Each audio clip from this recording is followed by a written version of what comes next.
Okay, we are live. And get something out of the way to start. This is also live on utreon.com. And I encourage anyone who, shall we say, doesn't want to always feed the algorithm at YouTube and they want to try different other platforms, consider going over there. You can watch it live too. And it helps another platform out. I bring them up because in February of this year for Valentine's Day, YouTube, shall we say, had intercourse with my channel, as in they vaporized it. And Utreon, because of the auto syncing and everything, did have all of my content. So having an alternative or a backup is a really good thing out there. And I like to show other platforms a little bit of love. I don't know. Have you seen that, Ripper? I have, yes. No. Yeah. And it is scary to think that this place where, a lot of people put their creative content can just vaporize your stuff, can just be gone. And I mean, it's a And it is. pretty scary thing. It really is. It's actually happened to me twice. It happened on this channel in February by accident. Oops. And then it happened to another channel because I got attacked by a copyright troll. And because I had used the Oh, footage on 3 different videos, it was 1, 2, 3, strike out, right. which I prevailed. Brought that the channel came back up, but I started over again. I put the same videos in as one on the new channel. They went after that. And Oh, as of today, that is back and I prevailed. So YouTube is a mess. And dealing with stuff like this, true crime, whatever else, I know you're always going to be at risk because somebody might peg you or say you're bullying or hmm, anything. They're always going to go after you in a different way. That's what happened with the copyright footage. Is I had body language experts looking over. It wasn't testimony, but it was footage of the girlfriend of Elliot Smith. Elliot Smith is an individual who died in 2003, and his case is still open. So for some reason, people don't want the footage out there. I don't know yeah, why. yeah, that's weird. If it's, I It's mean, funny. yeah, Like, uh-huh. So, sometimes when things don't make sense, you gotta dive deeper to find out like why don't they want this stuff out there? Who's who's trying to hide this information? exactly. And that brings us to this story. Now, this is kind of a unusual interview. I don't really like talking about myself on the show. I think I'm the most boring person on the show. Typically, I like talking to the guests. But today is going to be a bit of an exception because I sort of am part of the story, so to speak. And I have waited for a while to talk about this. Me too. It's it's been a matter of I did an interview, I did it in a manner, and believe me, I've taken some criticism about that interview which and is which my is lack of unfortunate. well, I mean, it is what it is, and my lack of pushing Carole too far or really confronting her or anything else. And the truth is, that wasn't my job. So I went Well, into the interview as something different. let I me let Go me ahead. let me butt in real quick though before because I don't want to forget this, but I just want to say thank you for the interview that you did with her. And it was of all of the interviews that I've seen done out there with her, it was by far the best interview when it comes to getting information out of her and information that me and my group of, my team of people were looking for because we're always looking for things that she says from these interviews that we can match up with documents that we have. But you did such a wonderful job on the interview, and when I was watching it and it was playing out, and nobody's going to really understand what we're talking about yet, but when I was watching it all unfold, I was, I was just like, oh my gosh, here we go, and I'm just like, there was all this excitement, and then, like before I came on here, and I told the people on my channel to go watch the 48-minute mark where you're asking about the missing persons report. Was anyone with you? Like when you asked her that, I'm watching at home and I'm like doing the chainsaw motion. I'm like, oh yeah, yeah. Because that's not a question that people had asked her. And it's something that needs to be addressed.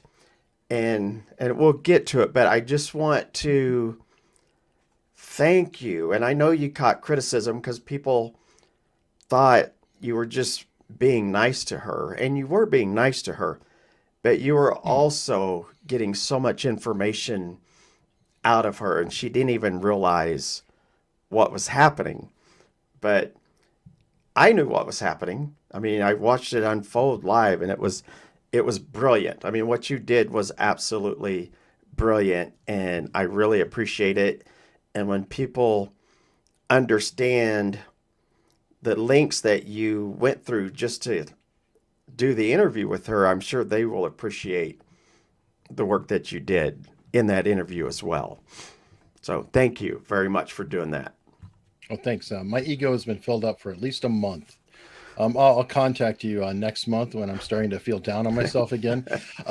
Seriously, that's wonderful. But yeah, actually, on that note, there are multiple kinds of interviews when you're dealing with people. And I'm going to just talk about two kinds. There's an interrogation where you are looking to hopefully get a confession or something from someone. And I think that people would love to see an interrogation happen, but that's not really realistic. And I am not an expert. I'm not anything. I'm a hack. I have a YouTube channel, and I have a lot of friends who are smart. But the other kind of interview is an intelligence gathering interview. And that was my entire focus going into this. It is not, as I started to say earlier, it's not my job. So I factored this interview in the way of, I watched Tiger King in 2020, like everybody else in the first week, and I forgot most of it. I didn't, really follow up on it or anything else.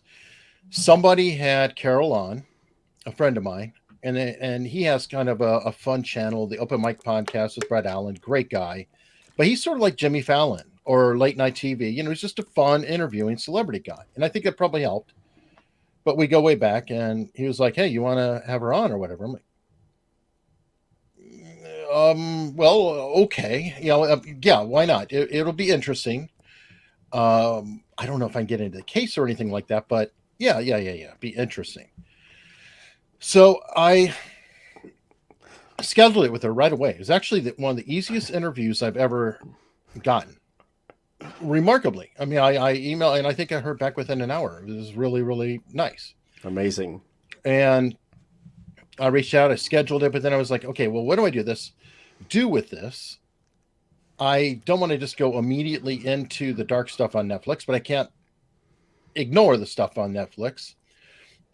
I want to be useful. So how do I promote this? Okay, I'm a YouTuber and I'm a publicity slut. So my goal is to get people to watch the video so I can grow the channel, and eventually, who knows, maybe this will become my day job. And I reached out and I started looking. You don't only look for people who are, big fans, but you look for people who hate. Sometimes you can go to quote haters and post something and you can get traffic that way too. I know it's really sad to say, but it's kind of true. So I'm like, Hey, there's people who are fans, she's controversial. Let me go look around. I ran across RipperJack's channel. And I was like, there's a whole lot of Carole Baskin here. Okay. Well, let me reach out to this guy. And, I did the email through YouTube, whatever. And I reached out, and you actually got back with me right away. And you were saying, yes. And not only do I talk about Carole Baskin, I represent the family. I was like, oh, well, that's holy shit. That's wild. And so then we got talking about it. And I think I told you early on that I'm not out to attack a person or accuse a person or do anything wrong. And realistically, even to this day, I hope she didn't do anything. I hope she is not guilty, because I don't like the idea of somebody murdering somebody. It bothers me in my soul. but there are Mhm. problems. So, we talked all that over. But and you were very transparent where you said, look, I'm just looking for, I want as much information as I can get before I interview the person so that I'm knowledgeable of, whatever it is. I mean, Hmm. you didn't come to me and say, hey, I want to bash this lady, or it wasn't anything like that. It was, look, I'm interviewing her and I'm just trying to gather as much information as possible so that I can have an intelligent conversation with her. And this was, just so everybody knows, this was, I think it was 2 or 3 days before the interview. Yeah, it's Um, really, really tight because it was like I might because have been talking to you on Sunday and the interview was Monday. I mean, is it that when was it was Sunday? because But I think, yeah, it was really tight. yeah, I do remember. I was like, okay, I've got a short amount of time to get some information together to educate this guy, like things that I think are important that he should talk to her about or ask her about. And I think in when we were talking on the phone, one of the things she says, well, I said she's really guarded. I do remember saying Mhm. that she's really guarded. Um, if you can earn her trust or somehow to get her guard down, you might be able to get her to talk. But I remember feeling like there's just no way this guy is going to get her guard down. I was just like, no way. Because when I've watched all these interviews, and even in your interview, you can see at times when you start talking about something, her facial expression changes to a totally different, like her guard's going up, but then it just goes right down. But I noted, I noted on my notes when I was watching again this morning, at the 2 minute mark, you've already got her. Like it's as soon as you brought up real estate, Mhm. as soon as you're like, hey, I went through your videos and I saw one was different and it's real estate. And as soon as you got her talking about real estate, it's like she melted. I mean, it was just, and of course, when I saw it live and I'm watching, I'm like, he's got her talking about real estate and she's laughing and smiling. And, I was like, okay, A he strange dude. I don't know no, where I he's mean, going with this.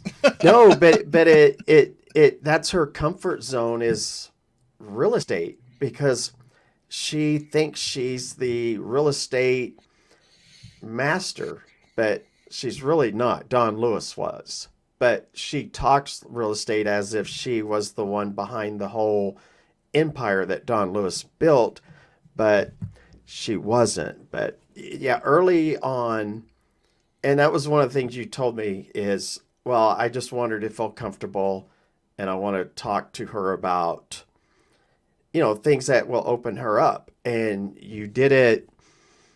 I mean, it was so easy for you. I just thought, I don't know how this guy is going to pull this off, but he's definitely going down the right path because she was giggling. And when you also made a comment where you said, I'm fully dressed back here, Yeah, because I was just trying to be playful. right. Yeah. And she really laughed and her eyes lit up and she's like, now I'm wondering. And when that happened, I was like, oh gosh, I'm like, he's gonna get her. She's gonna really open up. And she did. I mean, she talked about the Don Lewis case for like 20 minutes straight. You just kept going and you played it where you were, I don't want to say you played dumb, but you were, I mean, you're like, I really don't know much about it. Which actually is true. And by the way, Yeah. this is an interesting background on that. Like, it might be shameful, but Jack, he was collecting all the information for me, right? And then I didn't look at it. And we had talked about that too because Right. You it's so didn't want hard to know to too much, right. but It's that's so hard to right. explain. I'm trying not to judge or anything else. And Mm-hmm. this may sound weird though, but anyone who's on my show is my guest. And I don't treat guests rudely in my house. Mm-hmm. And I feel like I have to actually take care of my guests. Now, I was trying to get information, Mm-hmm. absolutely, but I was also trying to not get preconceived notions. I didn't remember enough, so it was just kind of a hard. I don't know. It was this dance, and so he gave me the information, and we did discuss that actually whether I should use it or not use it. Right. And there was some time we spent probably a couple hours on the phone, all told, in a couple of calls, just determining it. And then there was somebody else who was involved with this, and he also was part of the behavior panel. Scott Rouse's book back there, that very famous book. I like Scott. I've talked to Scott. Scott's a super nice guy. Yes, this is the famous book, the book that got famous. I fixed it for Netflix because they only like my ear, cup, and shoulder, and Scott's book. But yes, that book. I was talking to another member of the behavior panel, Greg Hartley. Greg Hartley ran SEER school for the Army and is a master interrogator. Because while I talk to all these experts, I am not an expert in body language. I am not an expert interrogator. Again, I'm a hack. But I can try and I can be sincere and I can do what I can to have a conversation. So we spent some time talking about what would be a good approach and everything else, and being dumb. Sorry, it kind of is. At least uninformed Right. is probably the best stance to be. I felt like her personality would respond best to that. I'm not outright challenging her.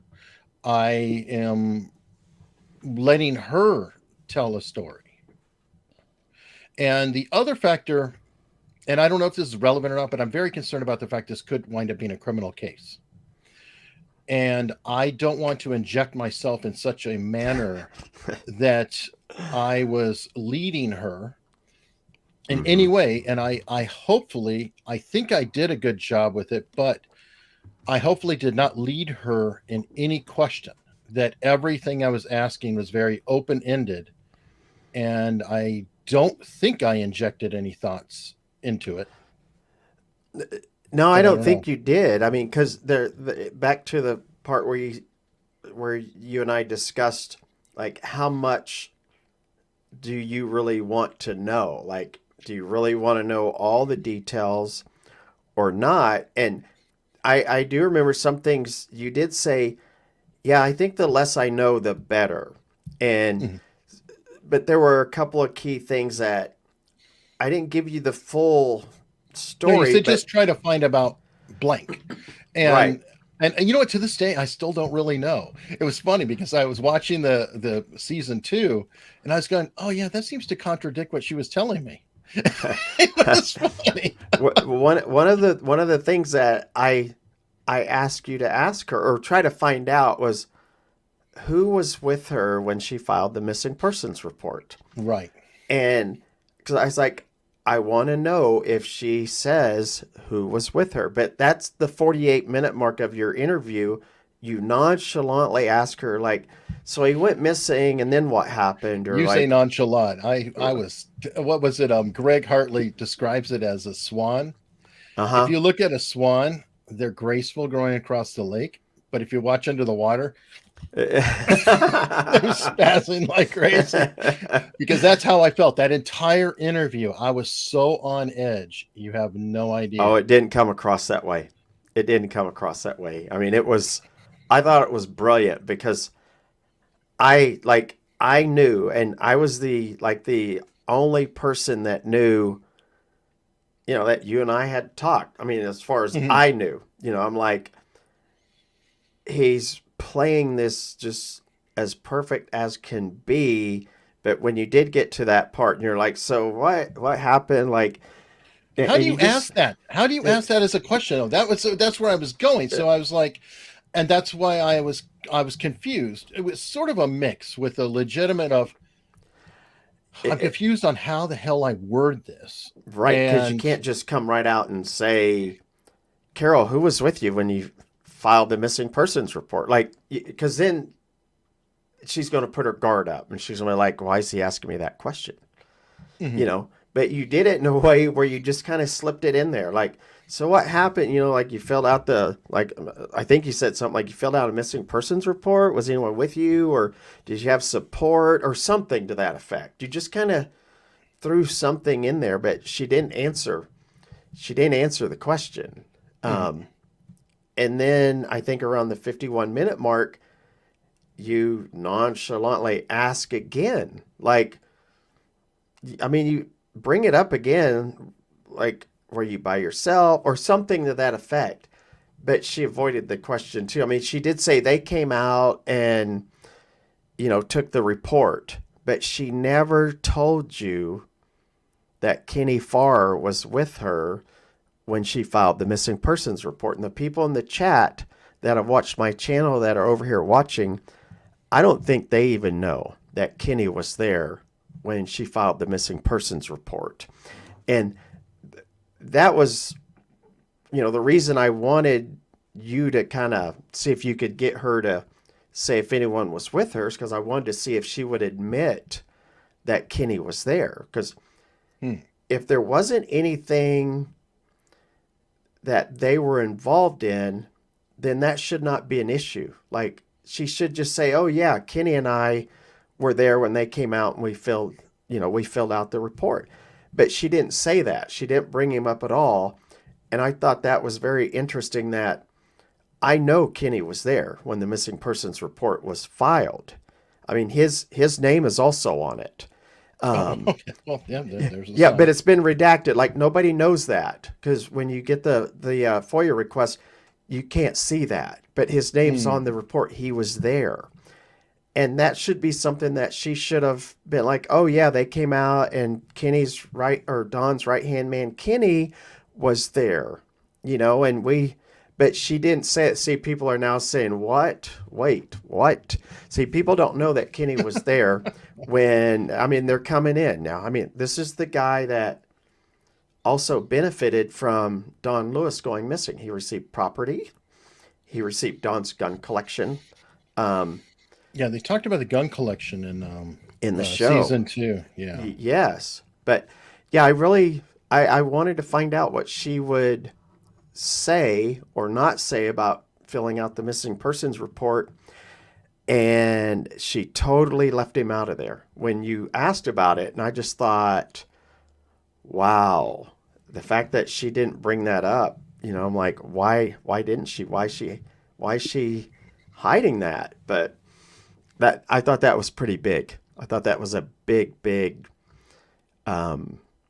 piece to your interview with her.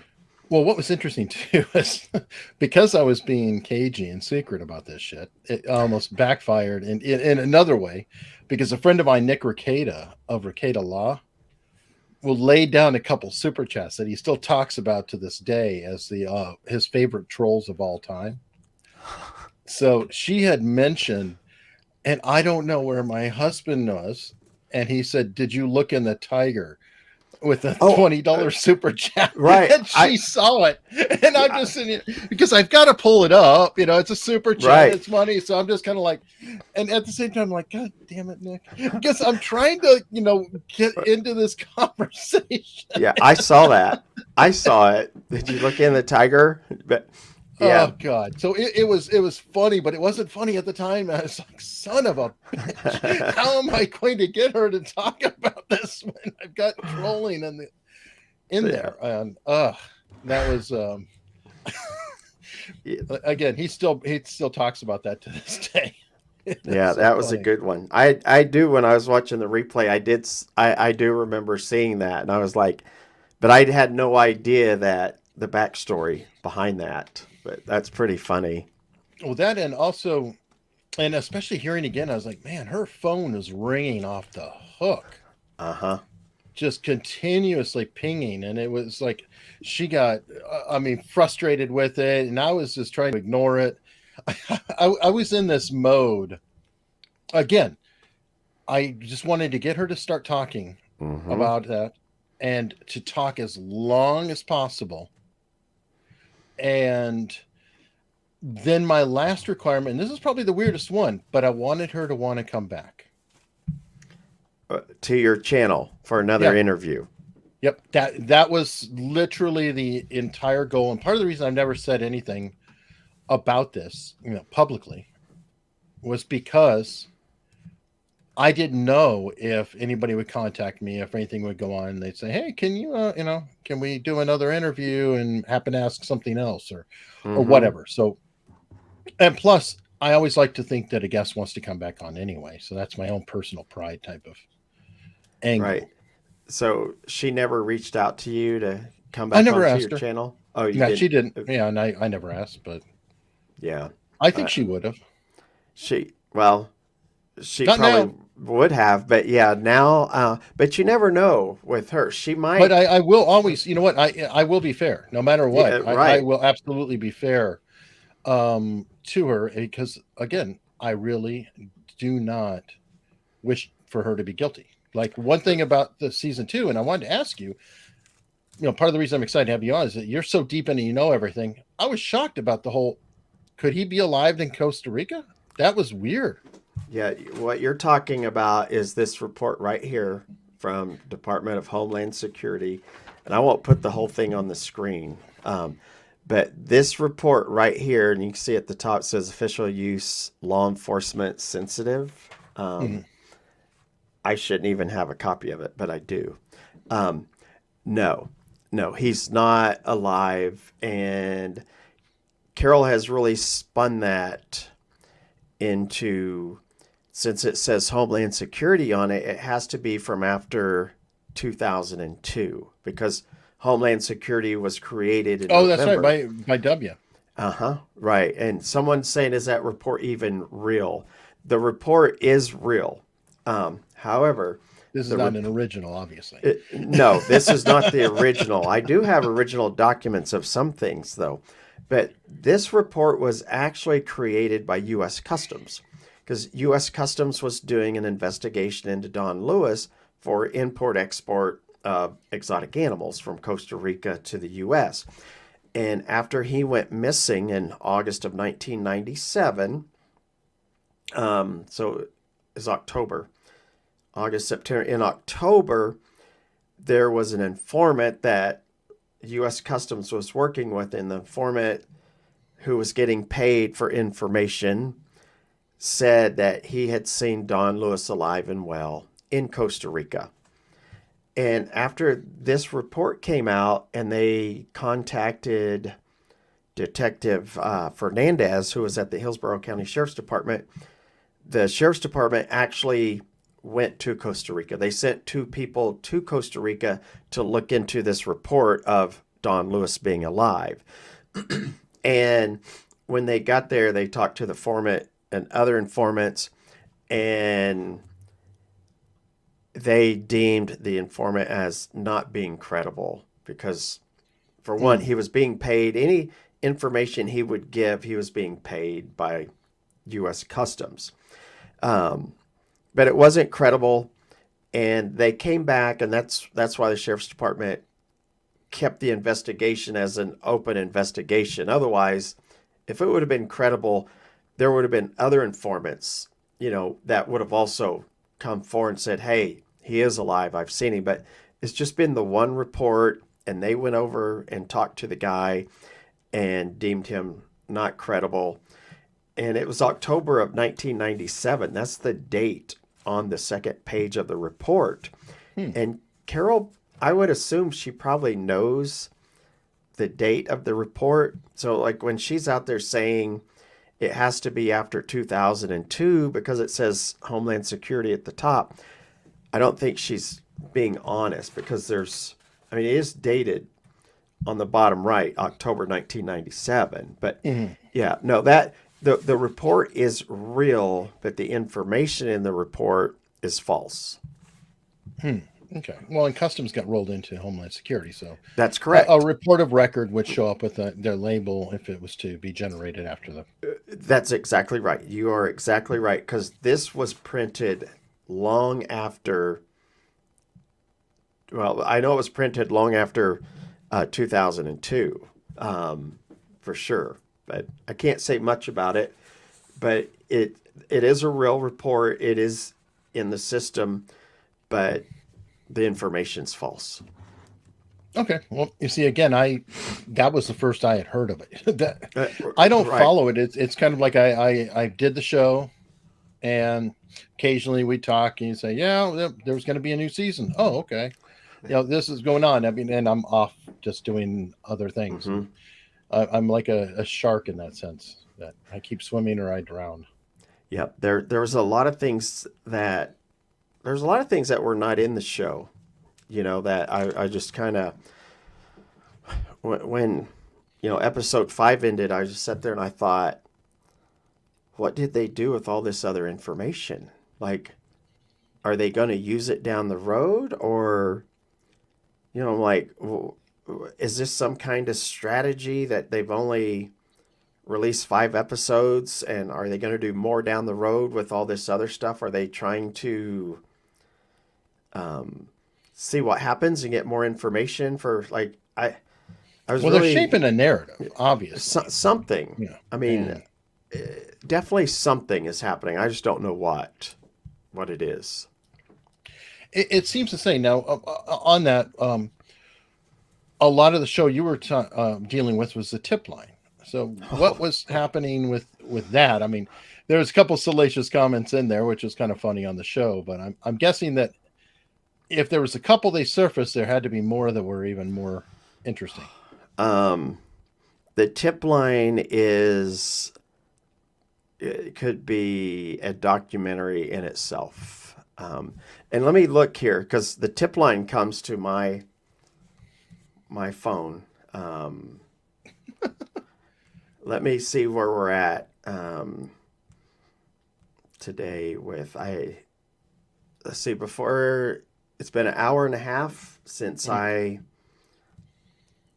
pulled it up, because when I did my little live earlier to tell people I was going to be over here, I haven't opened it back up. And hold on here. Yeah, so only 14 calls on the tip line in the last hour and a half. That's a slow day on the tip line. Good Lord. But after the show came out, it was every 2 to 3 minutes. It was ringing nonstop. And it could be at 1, 2, 3 in the morning. I mean, it was just every 2 to 3 minutes, it rang over and over. And 99% of the messages are, Carole Baskin did it. She whacked him. She fed him to the tigers. And then They were trolls with a voice.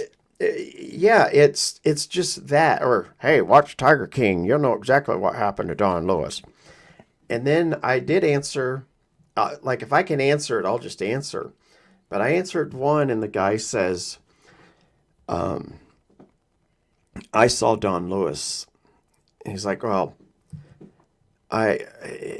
he's like, I got caught in a time warp.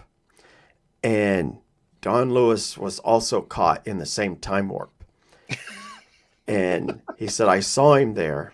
He said, I was able to get out of it, but he couldn't get out. He's still trapped in the time warp.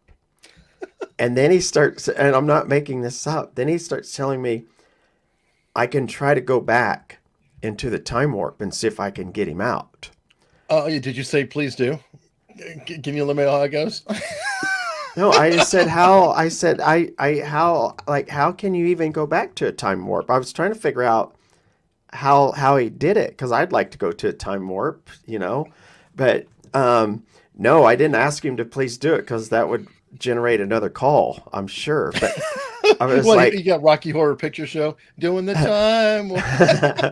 Yeah, but he was like dead serious, because most of these people, if they're joking around, they'll start laughing at some point. But he never did. He was totally serious. And there's some that are really wacky like that. But there's also been some really good tips that have come in, like in the show at the end of episode 2, you can hear someone's voice. Yeah, the housekeeper saying, I didn't sign the will. someone signed my name on those documents. I was the housekeeper. And she actually called in the tip line. And there's been others that have called in that gave some pretty remarkable information. And, when I'm talking to them, I'm just writing everything down. And I was like, this is really remarkable if it all happened. And then you start corroborating their stuff to try to find out, are they being honest? And we did have, the notary was a big, gigantic break in the case, because what they included in the show was just a small little piece. Let me clear my throat real quick. And I'm going to tell you what she said, because nobody knows the rest of the story of the notary. So hold on.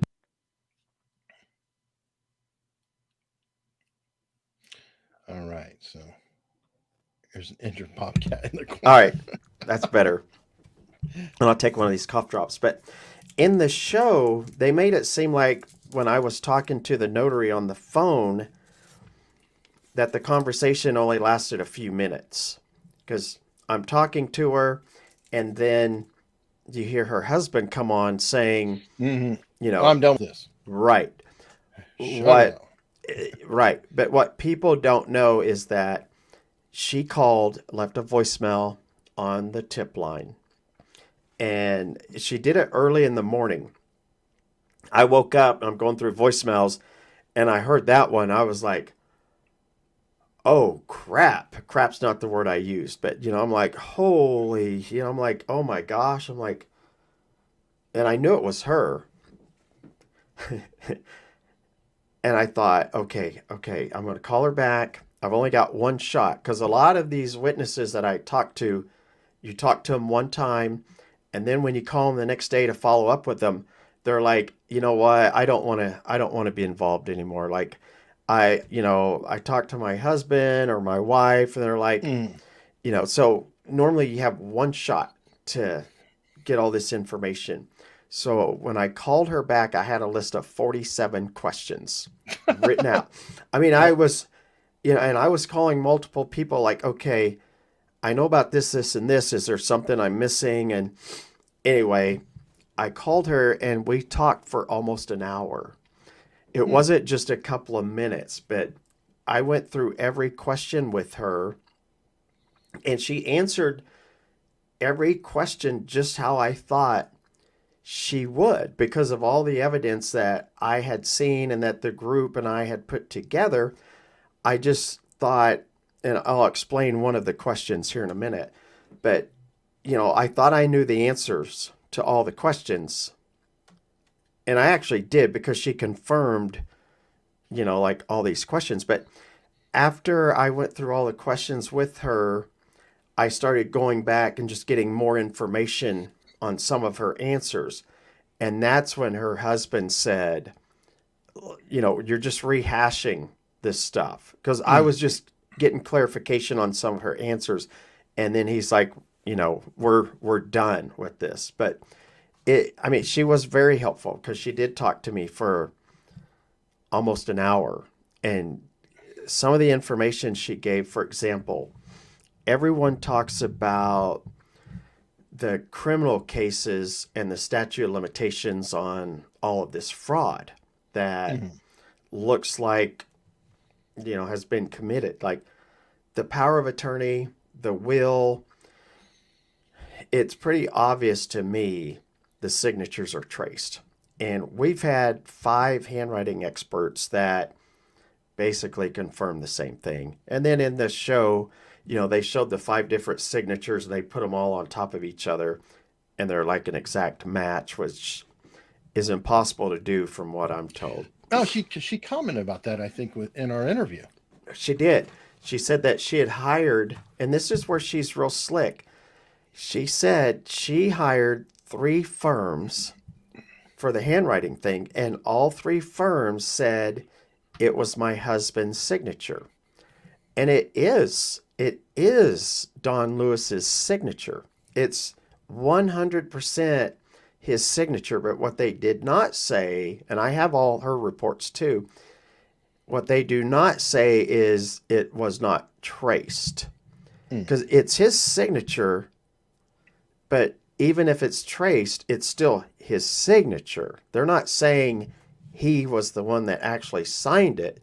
They're just saying it was his signature, if Hmm. that makes sense. I mean, Sure. I mean, if you traced my signature on something and it's an exact match, yeah, it's my signature. I didn't sign it, but it's my signature. And of course, now we know, with the notary coming forward saying, I didn't sign that. And there's also one of the witnesses on those documents came forward as well and said, I did not see Don Lewis sign that, although my signature says he was there. And then there's an affidavit that was submitted into court later that the witness says, I didn't do that. Like now we have 2 of the 4 signatures on the documents have come forward saying that's not my signature, or I didn't sign those documents. So that's pretty telling. But what happened, Carole talks about the conservatorship with the 3 daughters of Don Lewis. And there was a conservatorship, and the family thought that the will and the power of attorney were forged.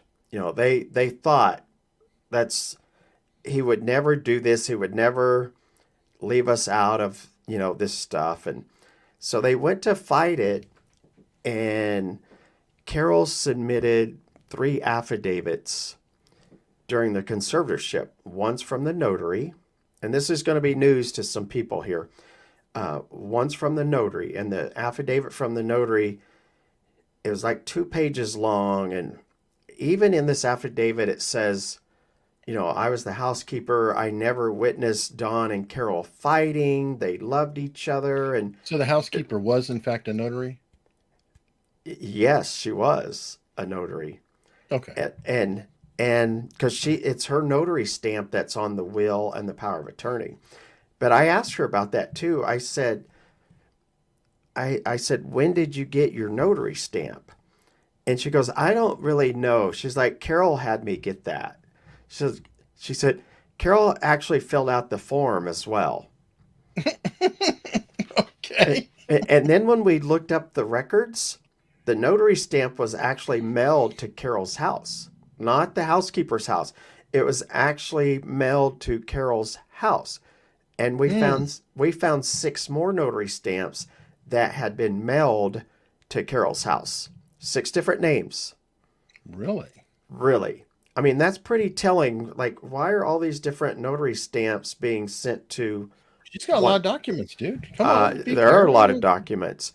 But I presented the affidavit to the housekeeper/notary that was submitted later. Like I said, here it says that you signed the will, the power of attorney, and there's all these things listed in there. And she looked at that and she said, Jack, I would never have signed something like that. Now, what's important about that is that this is months after Don Lewis went missing, and this is during the conservatorship. There was also another affidavit signed by Susan Aronoff Bradshaw, who was a witness on the will and the power of attorney. She said she didn't sign that affidavit either. But when those affidavits were submitted into the court, that's when the family stepped back, because they were like, I guess he did sign the will and the power of attorney, because here's notarized documents of these people swearing under oath that they witnessed our dad signing this will and power of attorney. So at that point, the family thought the documents were legit. And when Carole, in your interview, talks about the family signing a stipulation with them and agreeing, in the interview with you, she says, and I wrote it down, the minute mark. I'll tell you where it's at for people if they want to go back and watch it. I took a lot of notes on your interview.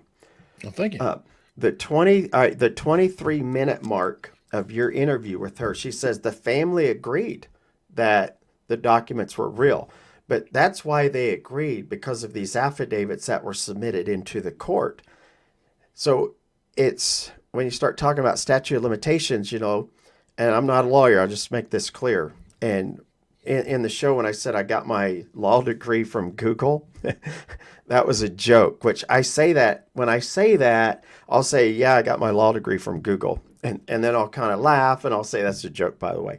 Well, then But we've got. I have another person I just had on Sunday, Darth Crypto, who did yeah, all I the saw, video footage with Rittenhouse. He, yes, he identifies as a lawyer, as he put it. So I said he's trans legal.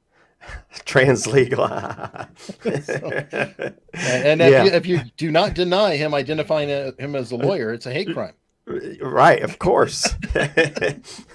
But at that point, the family thinks everything's legitimate. They're like, okay, so our dad did sign this. That's crazy.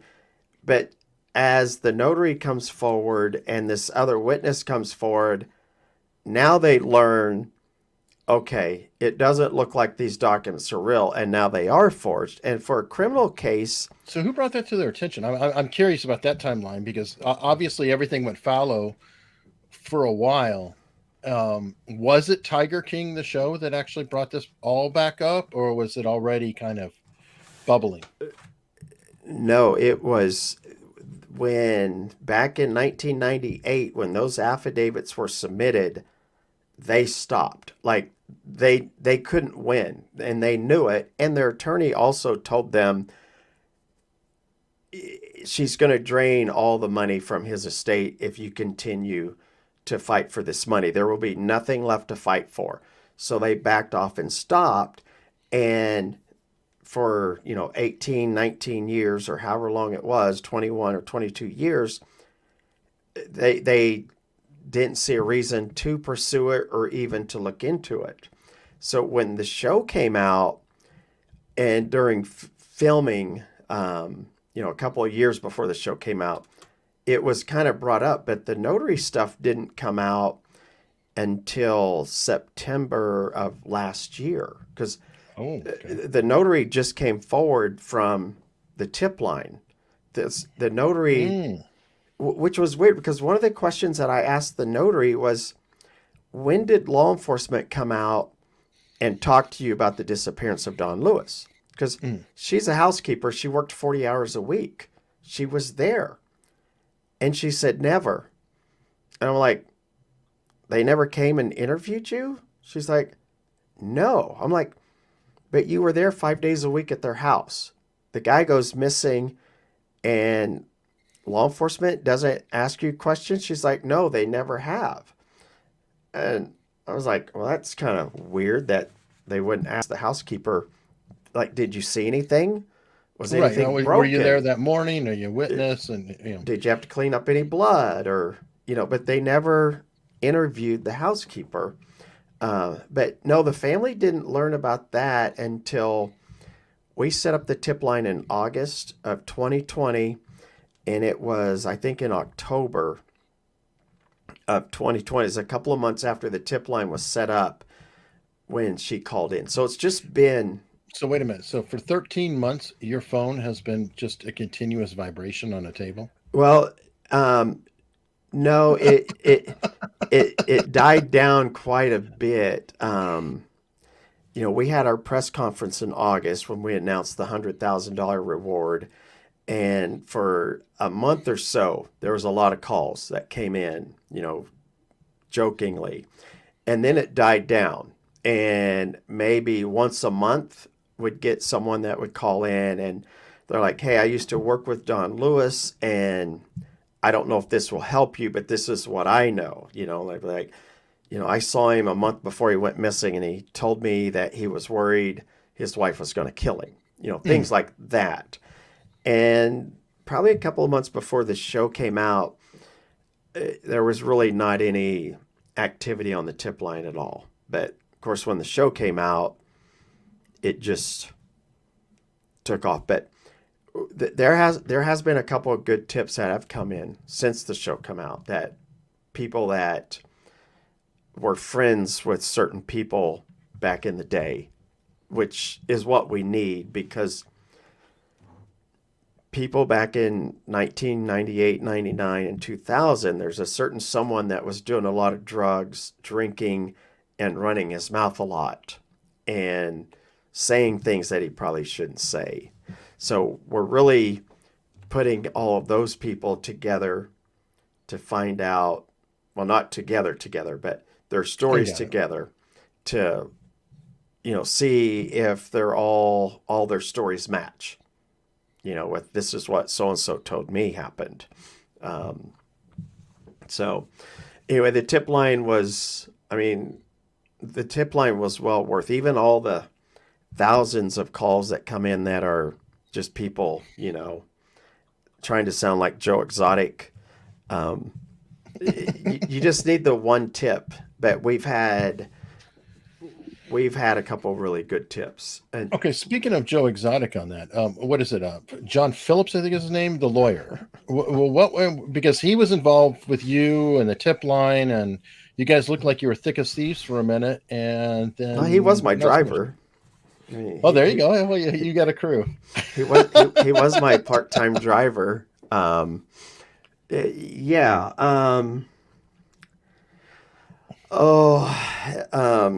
Yeah. Nosy's. Sure. Yeah. These people in the chat are like, yeah. Well, he was the attorney for the family for maybe about a month. And that's it. Yeah. Maybe he did a lot in a month. He's busy. I don't think he was that busy. He did a lot of media. He was busy with the media, but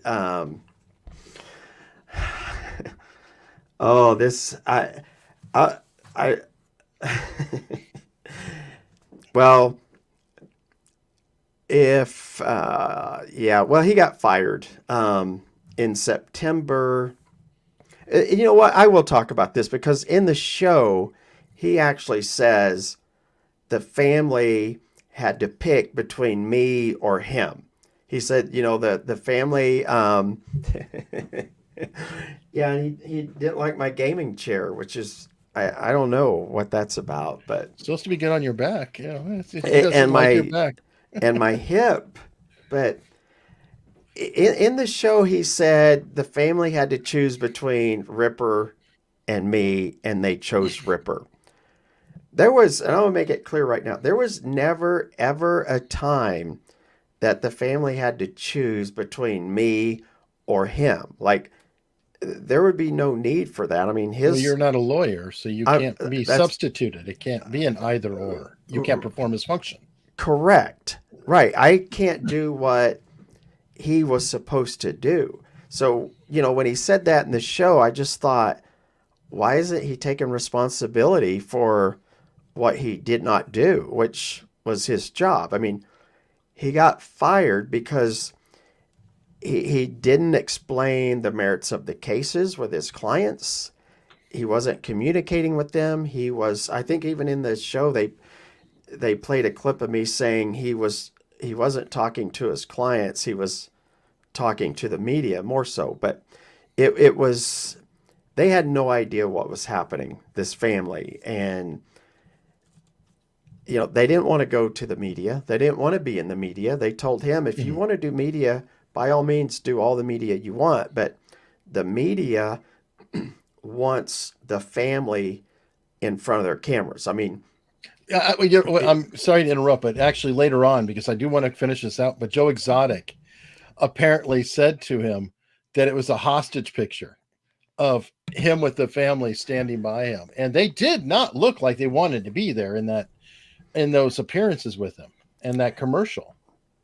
Yeah, they are not comfortable being in front of the cameras. They are a very private family. And even when I called the press conference, and for the record, I'm the one that put the press conference together and all that. I've seen media reports that says, John Phillips called a press conference. That's not what happened. The press conference was already called. It was already planned before we brought him on. But anyway,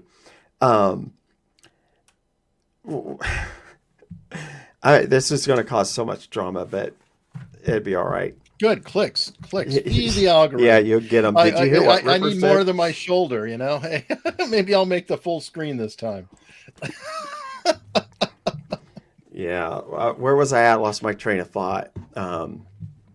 Uh, In Family front of the first. camera, in front of the media. When I called the press conference, I was worried about talking to the family about doing a press conference. And it was, we had raised $100,000 for a reward, Mhm. and we really needed the family to get in front of a camera and say, hey, we need help. We want to know what happened to our dad. And I felt, I was like, oh, I'm not going to like asking this family to go in front of the cameras because I know they don't want to be in front of the cameras. But for this, it has to be done. But I thought, Sure. this is necessary, and I'll ask them, and they'll do it, because I'll tell them it's very important that they see you all up there. Well, after the press conference, there was so much media that was contacting me, like, hey, we want the family on our show and this and that. And I was like, they don't want to do interviews. They don't want to be on TV. They just want to know what happened to their dad. And they made it very clear to me that we don't want to do this media stuff. We just want to know what happened to our dad. And they even told me, if you want to go and do interviews, go do. And I was, you're frozen there, so back up a sec. uh, And again.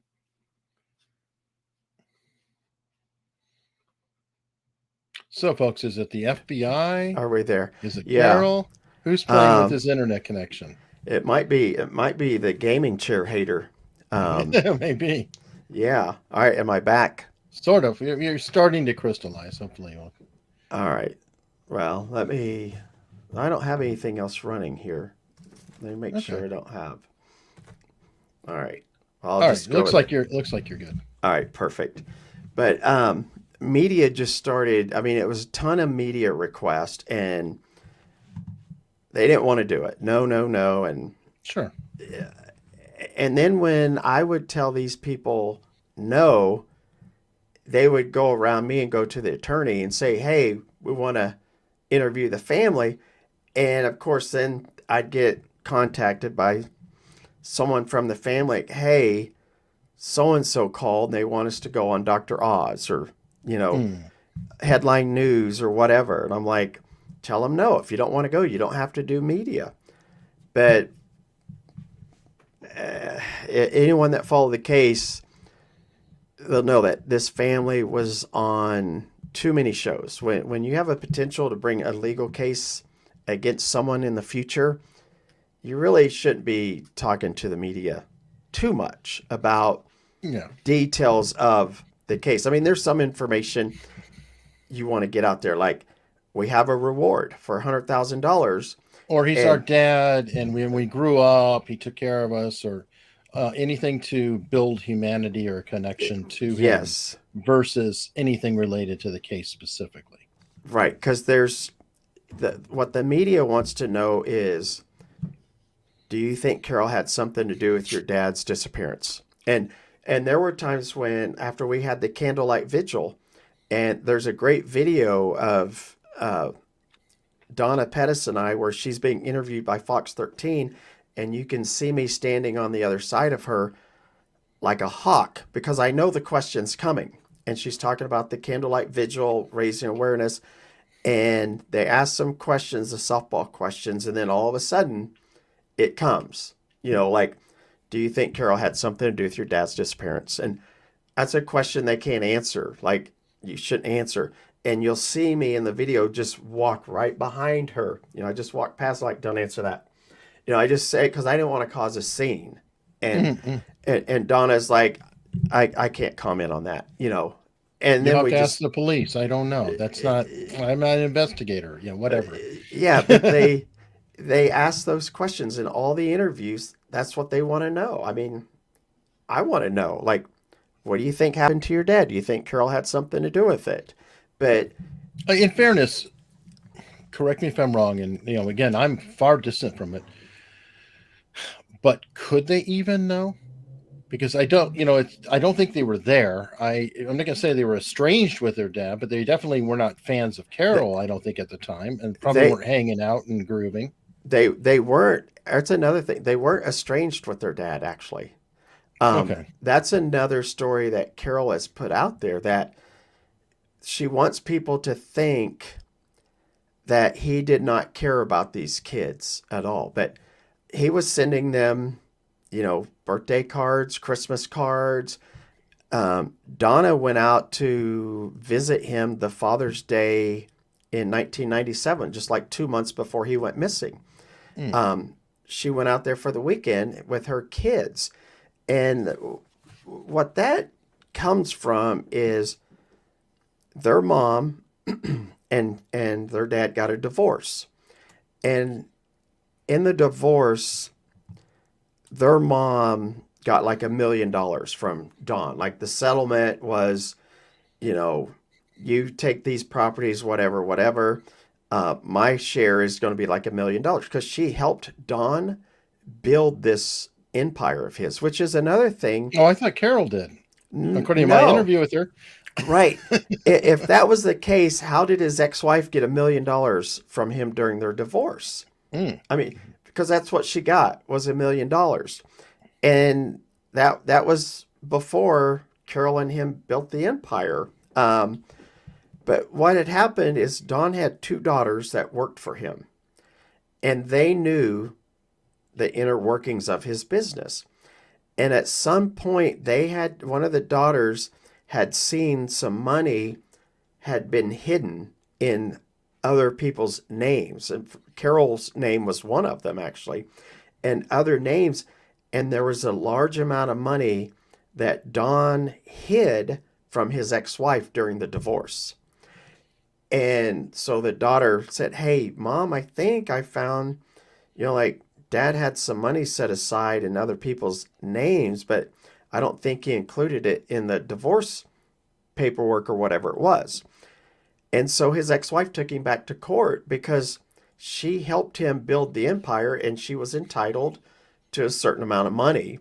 So So there's a she pattern here because, according to the show, he was doing it again before he disappeared with Costa uh, Rica and he, elsewhere. he absolutely was. He absolutely was doing things and hiding it from Carole. Now, Carole knew what he was capable of because she saw him do it to Gladys. Like she knew fully. I mean, even some of the money was in her name. So she knew because she had seen it from the other side that he was capable of hiding assets from her. And Gladys took him back to court, and the two daughters were subpoenaed. And they didn't turn on their dad. They just told the truth. They went in and they told the truth. And, Carole spins the story where she says the two daughters turned on their dad and screwed him out of, this money. And his ex-wife was trying to extort him for another $1 million and blah, blah, blah. That's not what happened. What happened Mm. is these three daughters are very honest people. Mm. And they're like, "Mom, I think Dad was hiding money from you during the divorce." And Gladys saw it, was like, "Yeah, he was." Because Gladys, when they were dead broke, Gladys was there helping Don build his empire. I mean, she was right there with him when they were, when they had $5 left in their name, and Don went and borrowed like $100 to start a business. And Mm. it's a crazy story. But they weren't estranged, but they did testify against him in a way because they told the truth, and he Sure. wasn't happy. He wasn't Well, happy of course about not. it. I mean, money's money. But he also did not disown them. He was still talking to them. He was sending them cards. Gail still has the Christmas and birthday cards that he was sending after all this stuff happened. So They weren't estranged like I guess I Carol meant I guess I meant says. more like distant. That is what like I have family members and Hmm. we're not estranged. We just don't really talk. So if something happened to them, I would Uh, have no real way of knowing. Like my sister, she lives across the state. If something happened, I'd be like, I'd be as lost as anybody else. I'd say her neighbors would know more than I do. yeah, well, one of the daughters did live out of state. She moved, I think it was like to North Carolina. So at the time, she did have one that was, or one of them was out of state. But Linda and Donna, they were communicating with him. They were, Okay. but Dawn told Donna when she went out to see him on Father's Day, she says, I said, hey, why don't you call me back? I left voice messages for you, you know. And what she says is he told her, oh, Carol deletes all those messages, so I never get them. And that's kind of, if you're trying to keep people away from someone, that's a tactic that people use, for Oh, sure. keeping family members away that don't like you, maybe, Well, I cover cults, and I cover, So, the smallest cult is an abusive relationship, yeah, so technically. you would totally understand Mhm. that concept there. But yeah, they weren't estranged. If I when I first heard that, I thought, oh, well, then maybe he didn't leave them anything in his will or his power of attorney. But then when I started looking into it and I went there to Florida, and Gail's pulling out these cards with the dates and the envelopes with the postmarks, I'm like, well, why was he sending her Christmas cards and birthday cards and cards to the grandkids if they were estranged? Like, that doesn't make sense. So that, I think that's just a made up story, and I know that they did have issues after they went back to court, Gladys and Mhm. Dawn. I know he was not happy with two of the daughters, but only two of them worked for him. Donna never did. So she didn't go and testify against it. He was never mad or upset with Donna, but he was also the kind of person that he would get upset with people. This is a great story that I've heard about him is he would get upset with someone that worked for him and fire them. Like, you're fired. And then the next day at work, he's asking around. Let's just say it's Kenny. Let's say Kenny got fired. The Mhm. next day, Kenny doesn't show up to work because he's been fired. And Dawn's asking around, where's Kenny at? Why isn't Kenny here today? Oh, well, you fired him yesterday. I didn't mean it. I was mad at him yesterday. I didn't really mean to fire him. But he would get upset with people, but he'd get over it. Mhm. He didn't hang on to the anger forever. So he was upset with his daughters, but he got over it. You know, you're getting some good super chats here. I know. I've seen. Thank you. I think some Well, of them are from our researchers. I think I'm Sonia. guessing that I'm not familiar with the names. I'm welcome. Please Yeah, come that's hang out, wonderful. like the channel, subscribe. Um, I've got to ask you because okay, I admit I'm a little bit cynical. Whose idea was it to have a psychic? Oh, oh, you're going there. Oh, well, Well, I mean, come on, it's going along. We've got all this, and it's like, no, it, and it, it then was the in the show, psychic wasn't comes it? in. Yeah, oh Yeah, yeah, it yeah, it was was. in the And this show. guy is, he's interesting. Okay, And so then, by the way, speaking of that, I got to make my one little quip, and I'll let you go. But with it, this is going to be she's good. she was the daughter's, the family's so uncomfortable for in front of the camera, except for the psychic who seemed to be bleeding about a chicken package, and he needed all kinds of comfort from the family. Um, that scene right there shows you just how nice these people are. I mean, she was very comforting to the psychic because obviously he was in some type of distress or something. But I I'm going to talk about it in detail with you because I actually filmed some of that. I have footage of some of that stuff. And I wasn't aware of the conversation that was going on down there until I saw the show. And when I saw the show, I was like, what? Chicken? Anyway, let me drink this. Well, when they were talking about chicken, I thought it was crazy because I was sitting there, he's going on and on chicken. I'm like, was there a dead chicken over there? I mean, and because I got this vibe, I'm like, was there a chicken claw? Yeah, I mean, woo, we're getting this superstitious thing, and he was, sorry, would the polite term be blubbering? But I just, yes, he was under duress of some kind, and it turned out well. And I don't believe in pollution, but there was a chicken package apparently. Yeah. Well, okay. The tip line, like the guy who called in about the time warp. The tip line, there are people that call in and they claim to be psychics. And I feel that it's my job as, if I'm running the tip line, hold on, I got blurry there. Yeah, your camera lost focus. All right, there we go.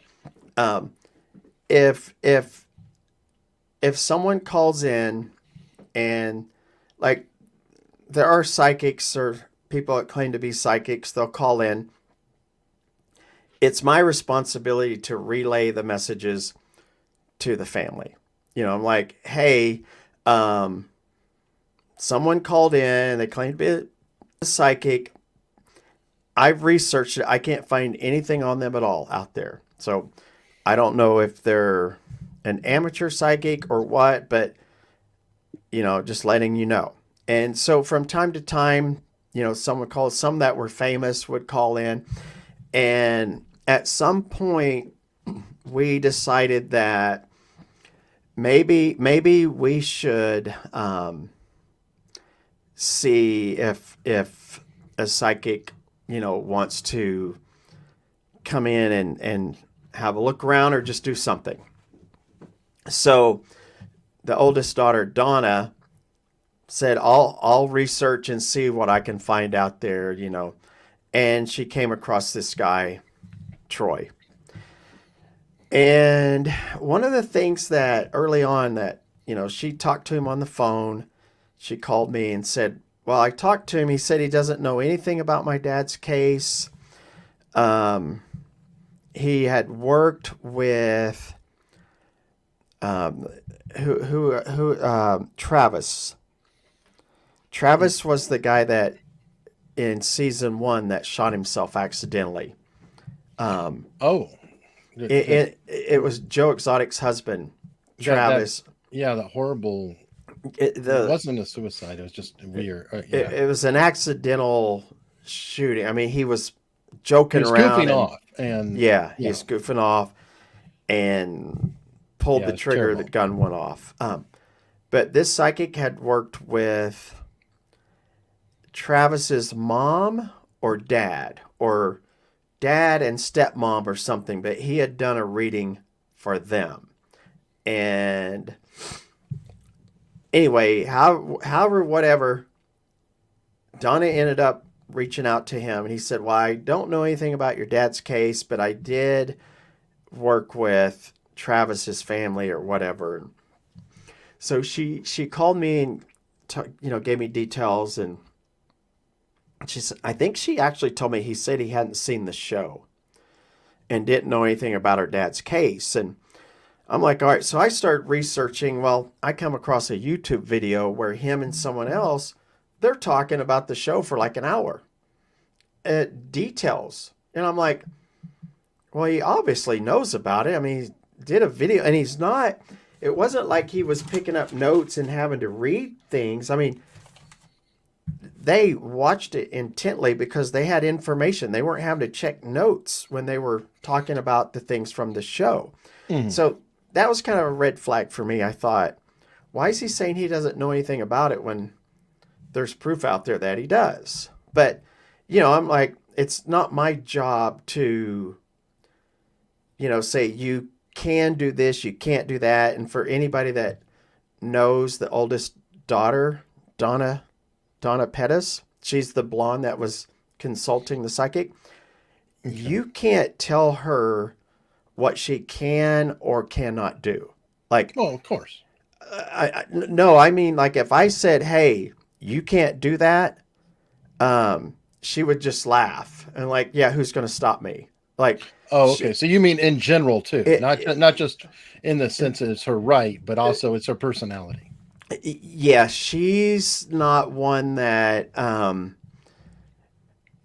she's not one to mess with like thinking that you're going to pull the wool over her eyes or anything. Like she's going to do what she wants to do, and that's how she is.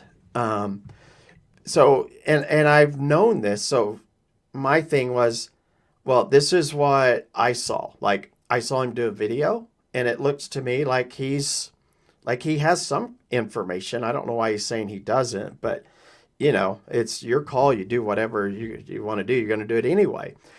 And he came out, he flew out to Florida from Los Angeles. And I was there. If you watch, there's two shots. One of us getting in the van. When they're outside getting ready to get in the van, you see me in the behind the driver's seat in a yellow shirt. And then Hmm. later in the day, before the chicken scene, you see me in the very back of the van moving around. So I was there with them the whole day. He was there Hmm. the whole day and See, that's what never. surprised me in the show is finding out how deep in you really were. I mean, again, I didn't even completely realize that. I saw the show. I was like, Jesus, he's all over this. Every Almost every time the family had meetings with people, I would normally be there because I wanted to make sure that somebody wasn't trying to pull a fast one over on them, because there's a lot of snakes out there, a lot of people that they're you know they're not doing things for the right reason. Either they're trying to get on TV or they're just trying to get money or whatever. And me and my group of people, we've always done this for free. Like we haven't charged a family a dime to help them. And that's not true with all these other people. But anyway, I was there the whole day. Netflix was filming the whole day. People were mic'd up. And I don't recall ever a time anyone talking about chicken. Not at all. I mean, I have chickens. So if someone started talking about chickens, my ears would perk up because I have chickens. So I know a lot about chickens. Hmm. But when I'm watching the show, when like everybody else, and he says, "Do you remember how I was talking about chickens today? How I kept talking about chickens?" When he said that and I'm watching the show, I was like, "Wasn't he want to talk about chickens?" I'm like, and then Donna says, "Was there a chicken or something like that?" And he said, "Up by the outhouse." And she said, "Was there a chicken up by the outhouse?" And then he's like, a package or something like that. I'm just watching. I'm like, what? But here's what happened. They're filming this scene, and in the show they show he's sick. He's throwing up or whatever it is he's doing. When they're done there, he walks up towards the van, and there was an outhouse up there. But the family is still down there and they're being filmed and interviewed. But the psychic walks up towards the van, and up by the outhouse, I'm watching him. He looks down, and I almost thought he was mad. And he kicks this yellow thing on the ground. He kicks it, and then he kicks it again. The second time he kicks it, it flips over, and then he stops and he looks at it, and then he starts walking down the street. Now, I started filming because I'm in a public street. In Florida, they have strict Hmm. laws, but if you're in public, you can film whatever you want. And I don't know if I started filming when he kicked that thing or not, or right after, but I did start filming. But I filmed him walk all the way down the block. It was a long block. And he got down there on the curb, and I'm kind of hiding behind the van, and I got my camera out filming. Nobody knows I'm filming this. And he goes down there and he just sits. He's just sitting there. They're interviewing the family. maybe 15, 20 minutes. He's just sitting there looking around, doing nothing. Nothing at all. Oh no. Hold on. Oh no. I've talked about her too much. Oh no. Oh no. So for people that don't know, this is one of the daughters of Don Lewis. Welcome. It's very nice to see you. And I don't recall, you mentioned before that they were watching the interview that I did live last time, right? Oh yeah, they watched it. They watched the interview. Oh yeah, because I told them like you need to watch this interview. It's going to be live with that was some of the pressure too. That's why I said I was actually scrambling a lot because I knew that family members might have been watching. God only knows Netflix could be watching. Mm-hmm. Carole was very aware of whatever. Mm-hmm. I didn't know what she was aware of or not, but crazy. Yes. Anyways, so back to I got to point something out about this psychic, and then I want to finish it out too. But couple things. Have you ever heard of Barnum statements? No. Okay, you got to be careful with this kind of thing. But a Barnum statement is somebody making a comment about you that just feels correct, and it's also known as cold reading. So I'm gonna rattle off a couple Barnum statements just to give you an idea. Like somebody's, you meet up with them and you're talking to them. You have a strong need for other people to like you and for them to admire you.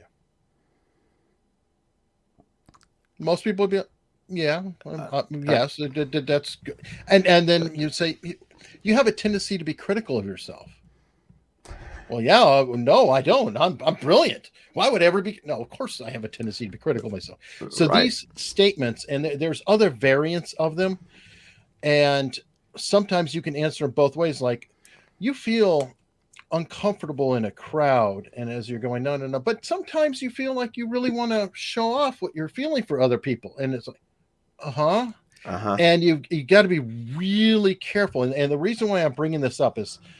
And again, I'm only seeing little pieces of the show, but I noticed that he said something about where, and I saw that the map was pointed to. I would want him to tell me, is there a specific piece of property out there somewhere with water or something else without any foreknowledge? It seemed to me like that information could have been fished. And I don't know all the background, but that's just methodology of the people I hang out with.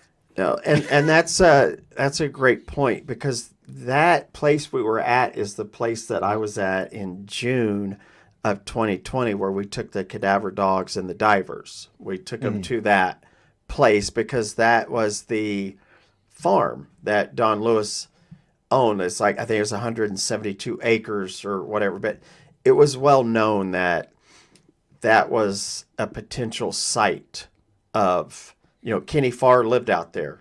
Kenny and Trish lived out there. And Kenny Farr's ex-wife, Trish, said many times you could take someone out there and throw them in the lake, which was gator infested. And we saw gators when I was out there. Mm-hmm. And you'd never find them because the gators would eat them. And I mean, it's a big weigh lake them down, too. And especially if you weigh the or if you put someone in it like a freezer or something, and you dumped them in there, and you drilled holes in the side of it so it would fill with water. I mean, so that place was not a secret, and it wasn't. He didn't lead us there. It was. I mean, that was a place we had discussed as a potential place, but we were going to different places to see if he had any, if he would get any signs or anything, But every place we went, there was nothing. But then when we got out there, there's a gate. It's a gated entrance place because now it's a housing development, but you have to go in a gate. So you're getting close when you go into the gate. But as we were slowing down, he said, "Oh, I feel some bad juju. I was just like, well, of course you do. Like we're slowing down. We're almost to the spot. To me, I just thought, okay, I don't know about this. I mean, I was skeptical because of the, um, how he had said he didn't know anything about the case, but there was a video of him talking about it, so that made me skeptical about it. But the chicken thing, after I watched the show and he brought up the chicken, then I was like, no, like there was never, like, I don't ever recall anyone talking about chicken during the day, but I do remember him kicking that wrapper over and then looking at it, but I had no idea what was going on down the road because I was up at the van, but I filmed it. I mean, I have it filmed, which I need to publish that, I think. Because one of the things after that, we went to the girl's mother's house, to Gladys's house, and we had dinner. And over there, he said that he had walked down the street and just couldn't contain himself and had just been bawling, the entire time he was down there, which absolutely is not true because, after he said that, I just thought, I don't think that's like, I didn't see him doing that. And then I did go back and watch my video, and he walked down there and sat on the curb and he's just looking around. Like he's not uncontrollable or whatever. And then when Donna walked down there, that's when he started, getting emotional. So, I just thought there's no reason to make up stories. Like this case has enough evidence and facts that you really don't have to make anything up to come up with, like, I guess a story or a good story. I hate to even say it like that, but it was almost, I don't know. The whole thing was weird to me, but the chicken thing, that sealed it for me, because there was never. Well, and I also I don't want to mock, because what I don't like is people who get used in any way. And, a lot of these cases, things there are dead ends everywhere, and then the psychics come in. And I always worry, and, I hope that I get proven, wrong 10 ways from Sunday. But I fear that the timing just seems to work out kind of poorly when people. I feel like the victims are getting re-victimized. That's just in my opinion. Yeah, no, I totally agree with you, and I will say that I firmly believe there are people that have some incredible abilities to do things that can't be explained. I mean, that's my opinion. I do think there are people that can do some really, remote viewings and things like that.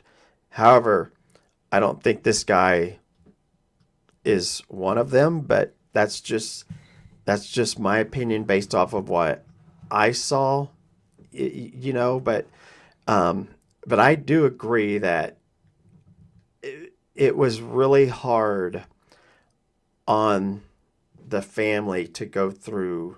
I mean, it's hard for them just to tell the story again about what happened to their dad, and having to do the conservatorship with Carole and reliving all of this stuff that they don't have answers to. And then, when I would uncover, or me and the group would uncover new information, I would present it to them. They have to go through this emotional thing again. And then to fit in the new information, you got to go through the whole timeline, and then, yeah. Yes, and it's really tough on them. And then to have someone come in and tell them a story of, he was shot twice in the head and it happened right here. And, that's tough. I mean, you're talking about someone's dad who, these daughters loved their dad dearly. No matter what flaws he had, they loved him dearly. And for someone to come in and tell them, well, this is what happened to him, and to say it so matter of fact, like this is what the evidence shows, when to me, I didn't think there was evidence that showed that except the chicken wrapper, which, I just thought that's ridiculous, but it's tough. It's tough to watch, but there's a lot of people commenting about people playing on people's emotions and things like that. Now, And I will say that I am pretty much, you just say, a non-believer. I'm very cynical about it, and mm-hmm. that's my bias. I'll let it go out there.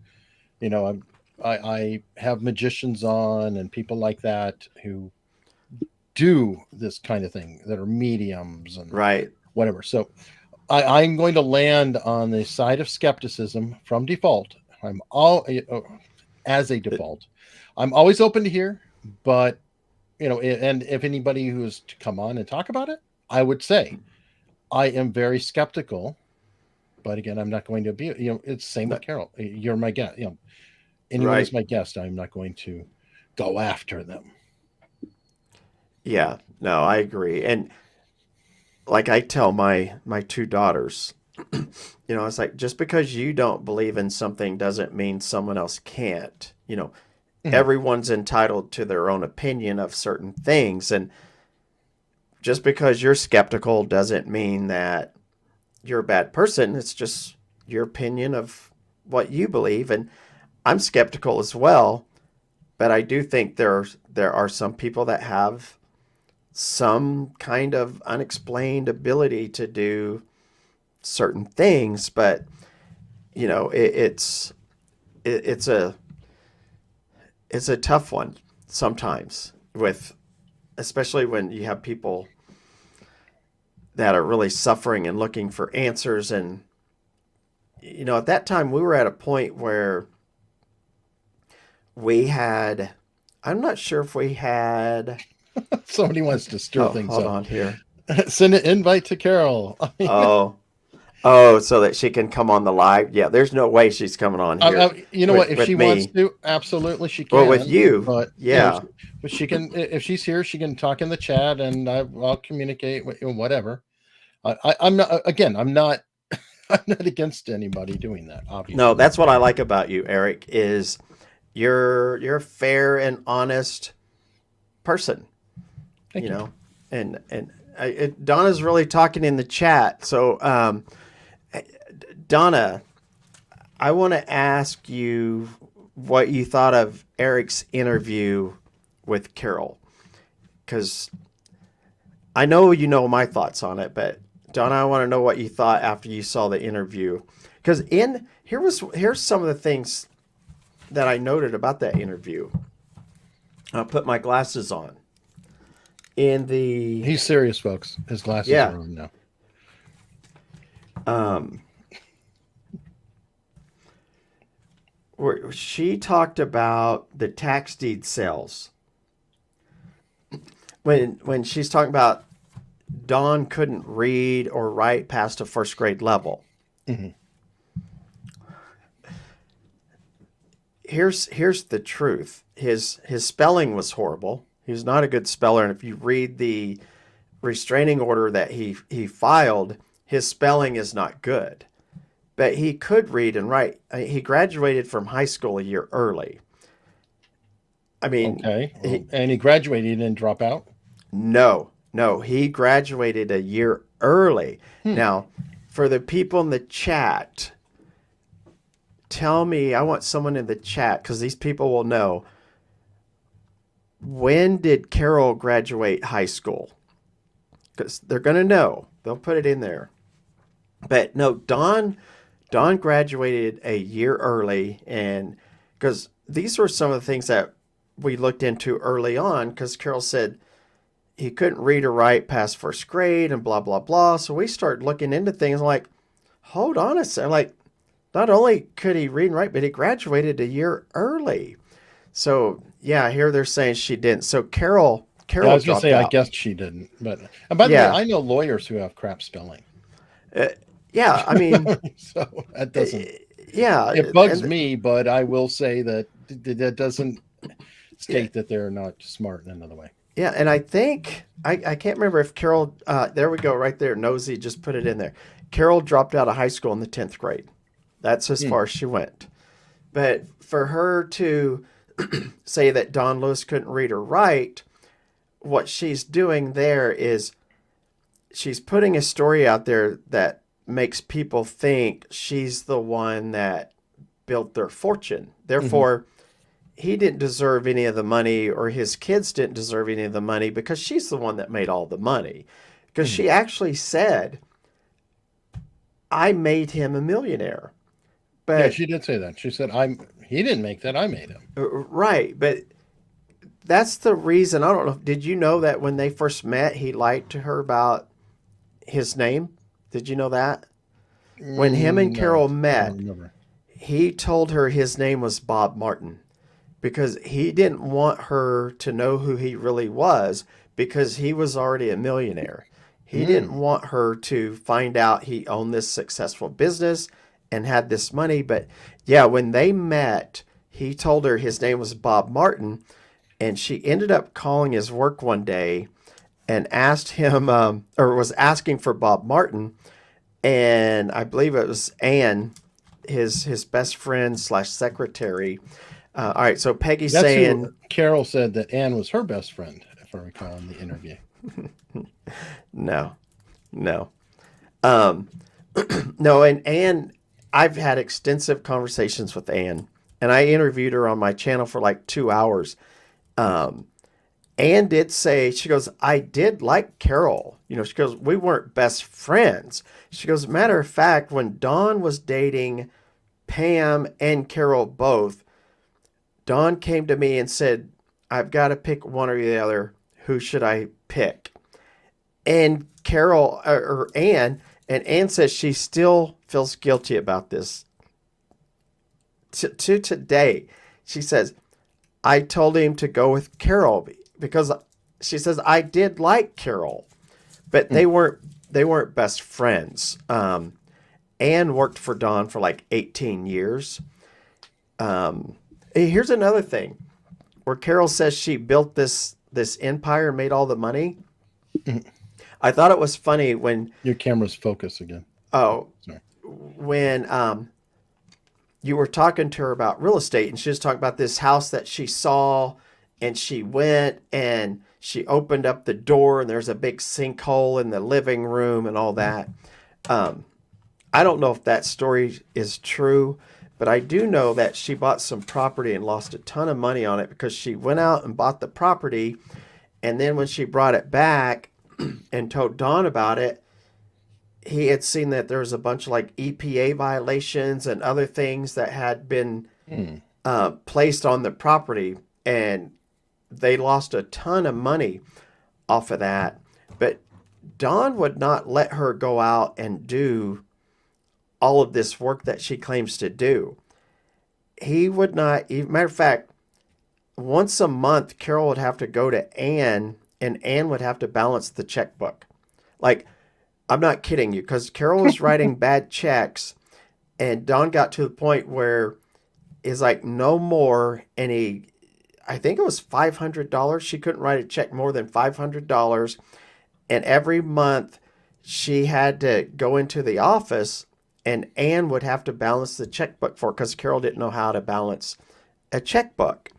But these stories where she says she did all this work, the tax deeds, where she says Don came to me and said, "This sounds too good to be true. I want you to look into it."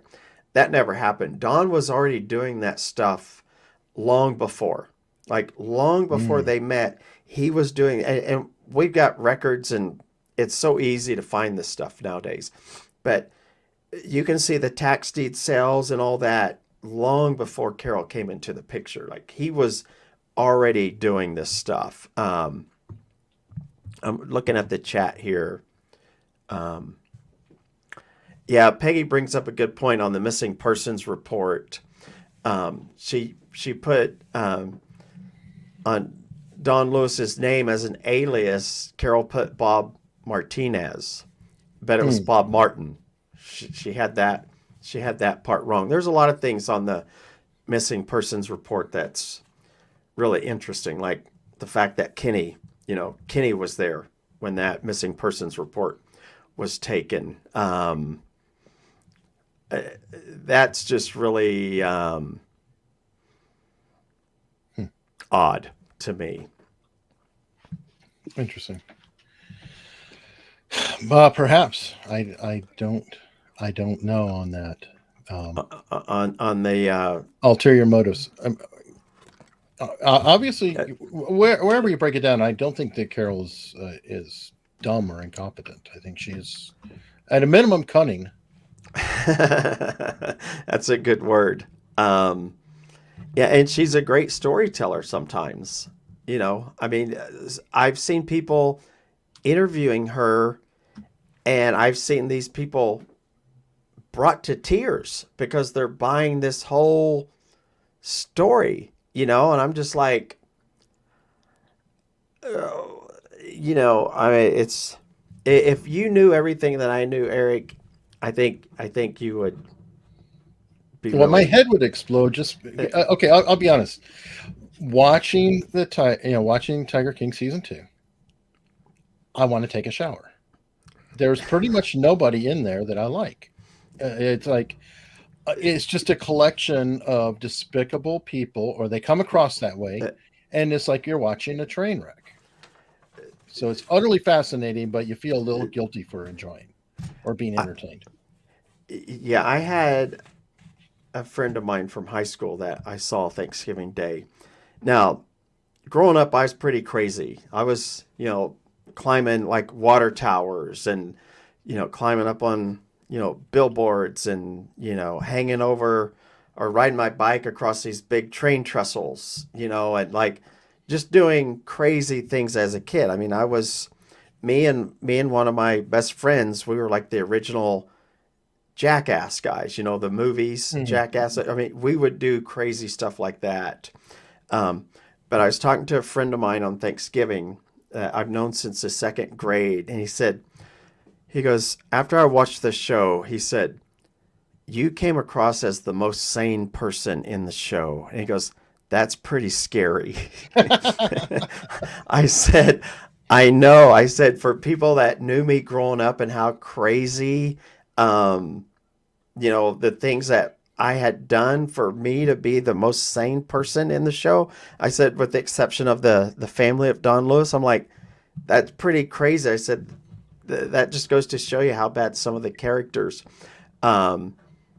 I mean, you've got, Alan Glover. Now, he actually came up sympathetic. The hitman seemed to be at least the one who had a degree of a conscience, and like, I'm gonna, what? If I get locked up, I get locked up. I screwed up, and I was like, why am I feeling anything for the hitman? And people that I've talked to that know him, they say he's got the biggest heart, but he's also easily influenced by people, and you can take advantage of him very easily. That's what people have said about him. What was that? RipperJack is a good idea for an adult film name. Yeah. There's somebody claiming to be Peter North. I don't know. I've heard the name before. I don't know. I have. I don't even know. This is a good episode. You've been flabbergasted at least 3 times during this, which is fantastic. Yeah, it's rare. It's rare that it's rare for that to happen. The only other people, like when Nosy and Jinxie come on my channel, there's times when those two get started and I'm just like, oh no, I don't know where this is going to go. I don't know if I'm going to survive. Yeah, no, there are some things that come up that I'm just like, oh, but yeah, like when you brought up the psychic and the attorney, I'm just like, Oh, this could. Somebody's pointing out It, Jeff Lowe's girl. Yeah, that there he definitely was posing as Littlefinger from Game of Thrones in a couple of those shots where they're laying there on the side. uh-huh. I know. I know. There was a time when I was watching. I think that was episode 5, where I'm watching it, and they're interviewing Jeff Lowe, and Lauren's laying back on the couch in her Yeah, I'm like, lingerie, yeah, it's like, oh, you dressed up for this interview. I see. I'm just sitting and there. I, I, I was just sitting there. I asked my wife. I was like, "Is she actually just laying in lingerie while there's a film crew?" Because these film crews, they'll have a couple of cameras. Mhm. You have at least one sound guy. You might have a guy with a boom mic also. Then you Mhm. have like a producer. So anywhere between 3, 4, 5 people are in the room. And a lot of people don't realize that. They think there's just one guy asking questions, but there's at least 3 people normally. But yeah, it was really odd No, and it was that. revealing too. I mean, whoever was there in person, I guarantee, had nothing hidden. You could just tell from that. But that was crazy. And then later on, he said something. I was like, okay, this says it all. He said, "Well, if we get desperate enough, I'll just turn her out." Uh, yes. Now in the chat, people are talking about a lake house, and this is probably something we should clear up. Let me see if I can find it. Because Nosy just said he didn't have a lake house though, so I think what they're talking about. Where's the original comment at?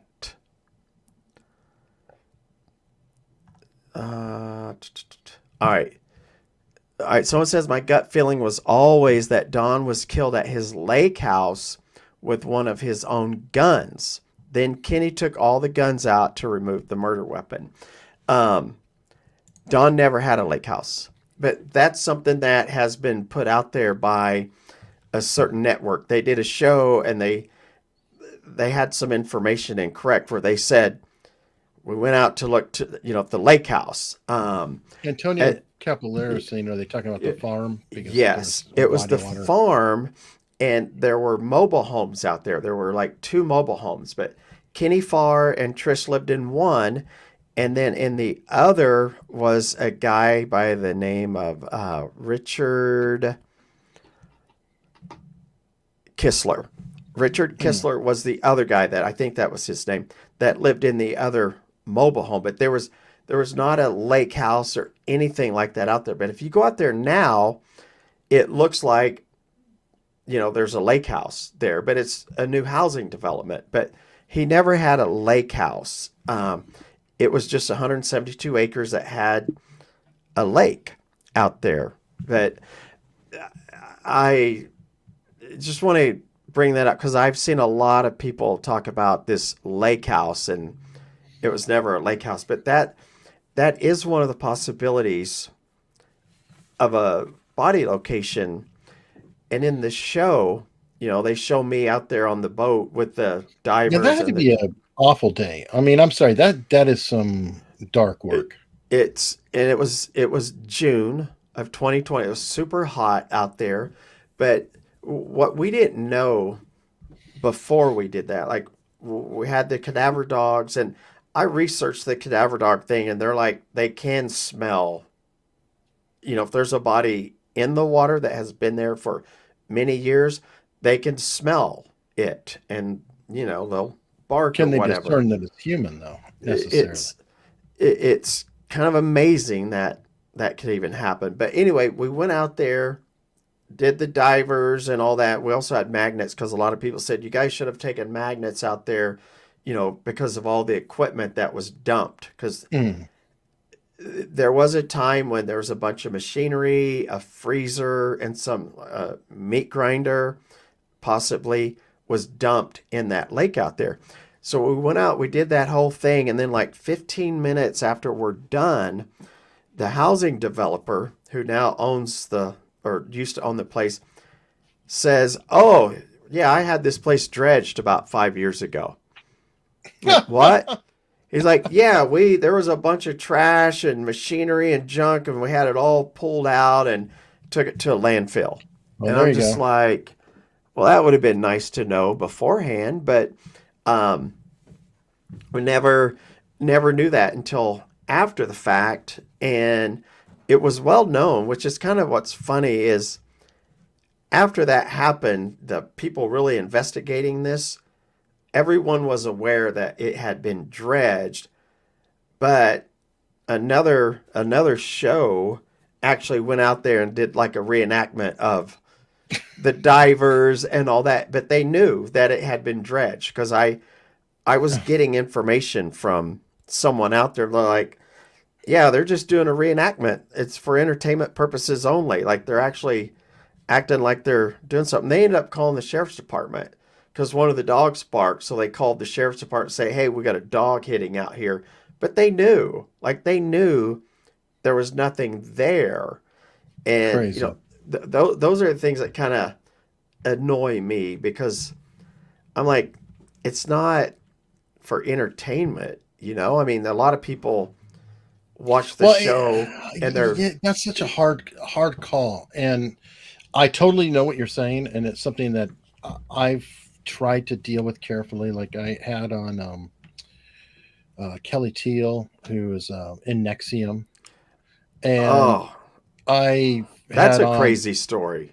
Oh yeah, but not to go deep down on that, It, but as an interviewer, I I don't want to go for the salacious, even mm-hmm. though I know that true crime is the hottest thing out there.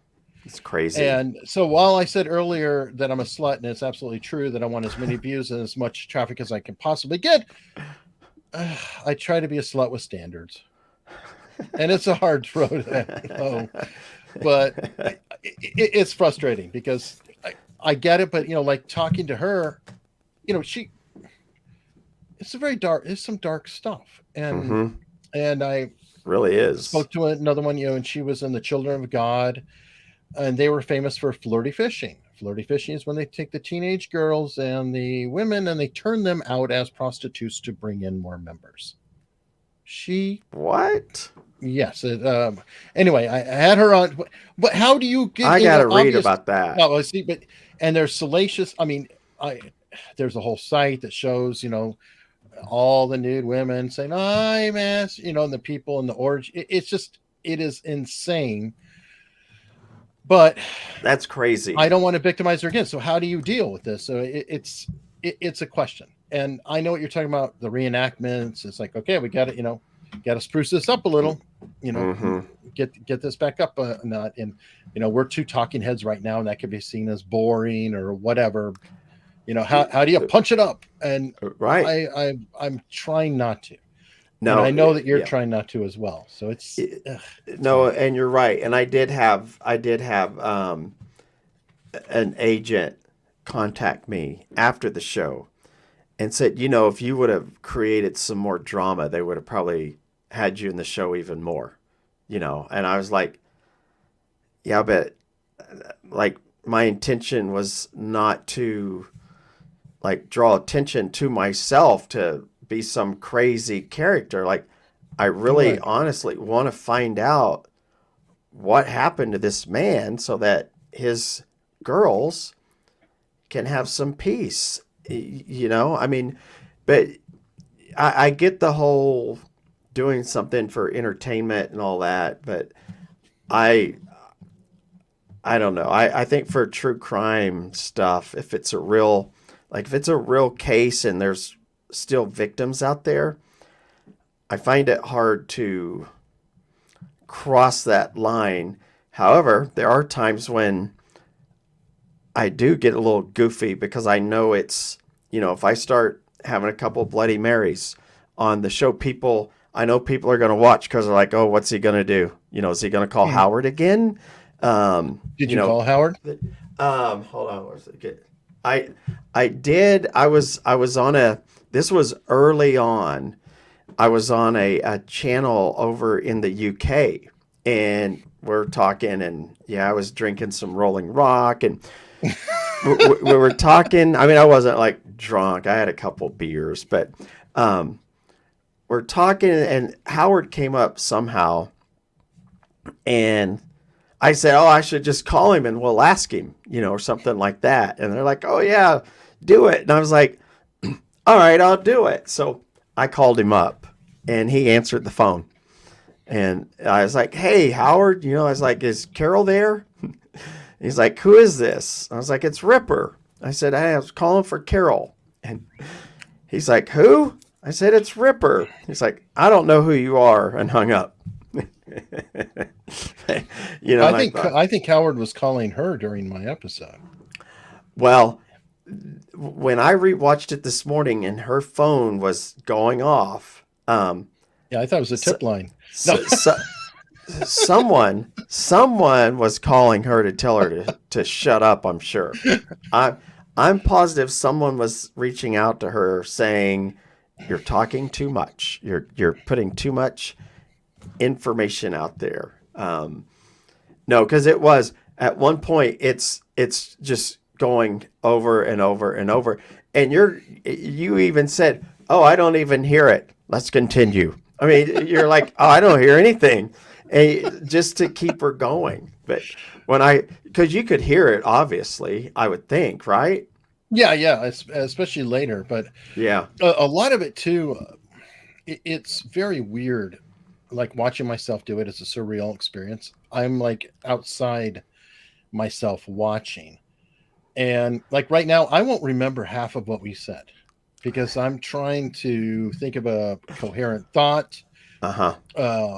Kind of keeping an eye on the chat, seeing if the Utreon is still going.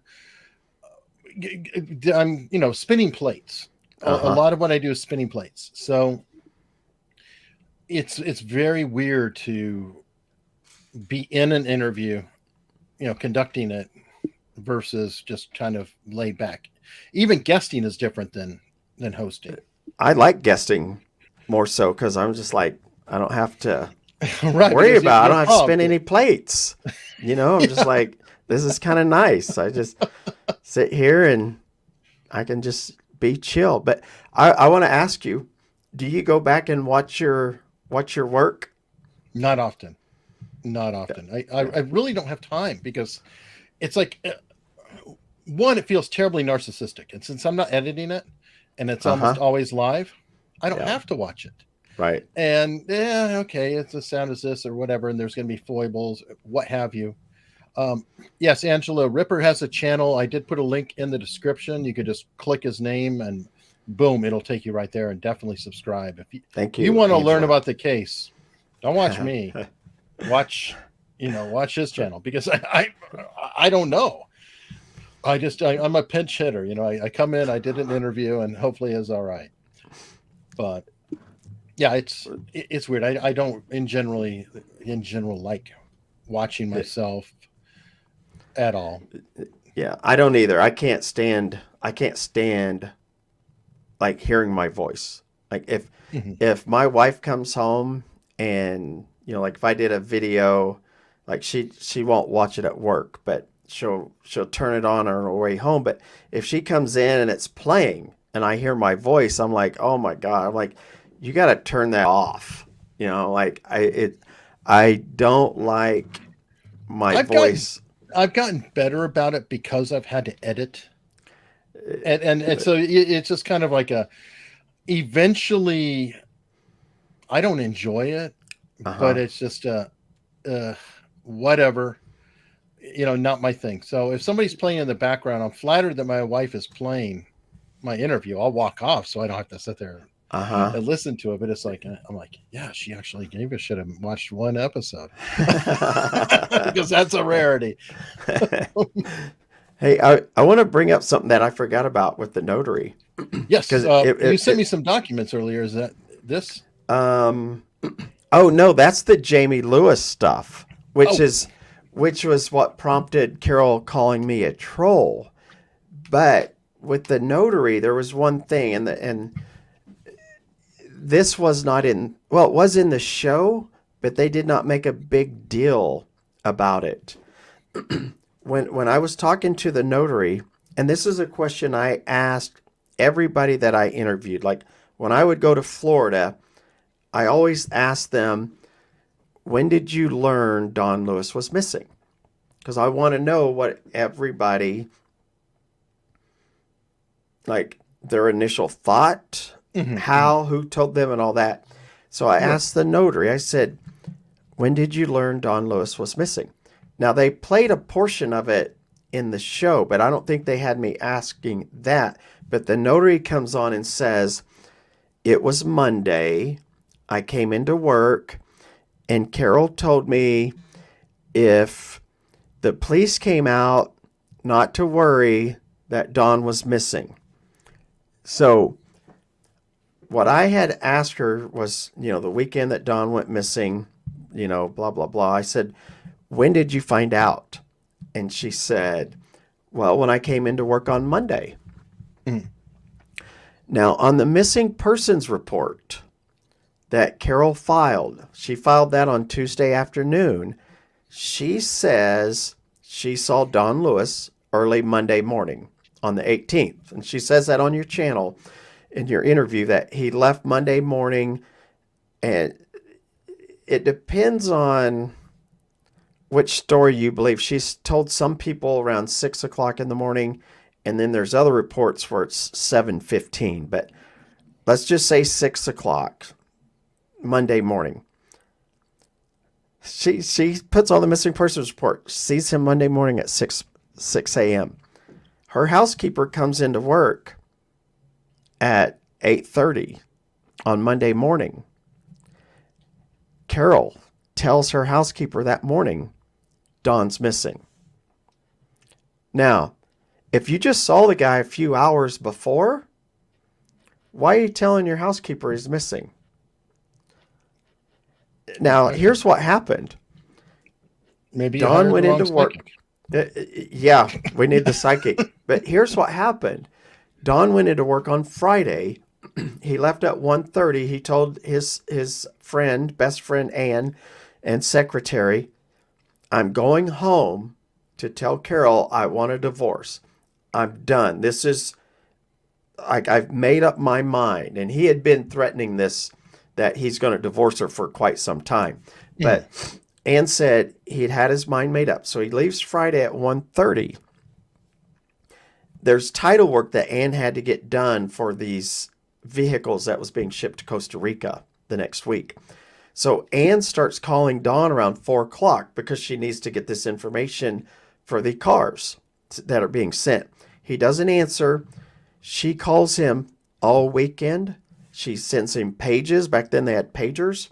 She was paging him their emergency 911 code and all that.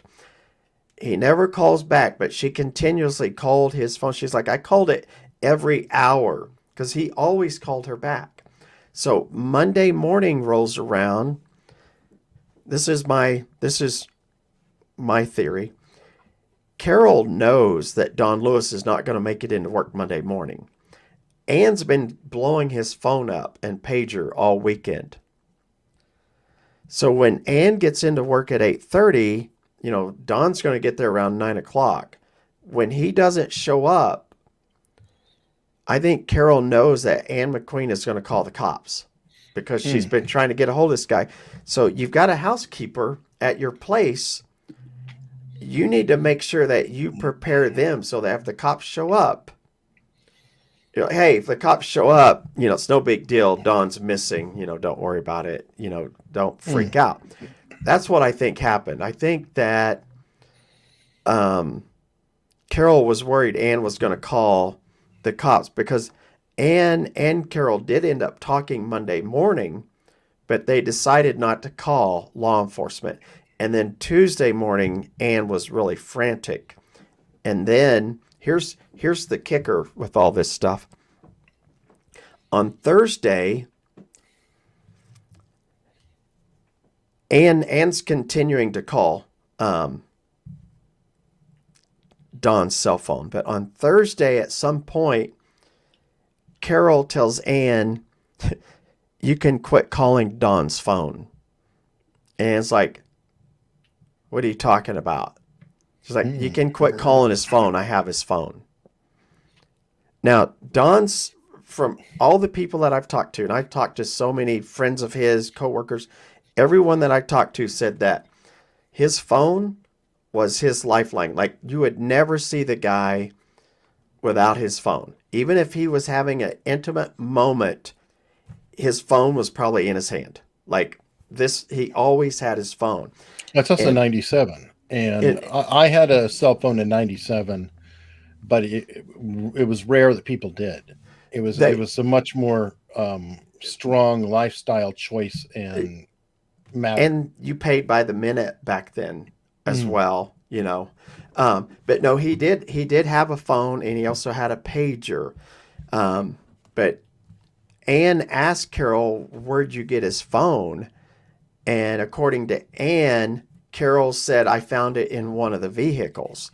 Now, that was kind of always something that I thought, did she really have his phone? You know, like, and then we found a diary entry dated August 19th, I think it was, or August 17th, around the time that Dawn went missing. But it's when she did her late night milk run. She actually wrote about it in one of her diary entries. But in that diary entry, she actually says, you know, her car broke down. She walked home, and then Dawn gave her a ride back to her car, and it started up. And then he gave her, this is her words, he gave her his cell phone in case something happened on the way home. Now, they have two vehicles at this time. So he's going to follow her back home. So why is he giving her his cell phone? Like, she can't call him because she has his phone. So that didn't make sense. Retrieve it when done. Yeah, I mean, that whole story, I'm like, that doesn't make sense. But it's her cover story as to how she got his cell phone, because she needs a cover story of how she ended up with his cell phone, because there's a witness out there that saw her with his cell phone. And that's all I'll say about that, because that's not really out there. Nosy brings up a good point too. Carole had her own cell phone as well. So for Dawn to give her his phone just doesn't make sense, because she already had a phone. They both had cell phones. They all had cell phones. Anne and Dawn was paying for them all.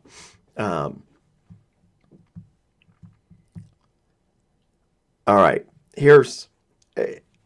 I normally don't like talking about this one, but I will.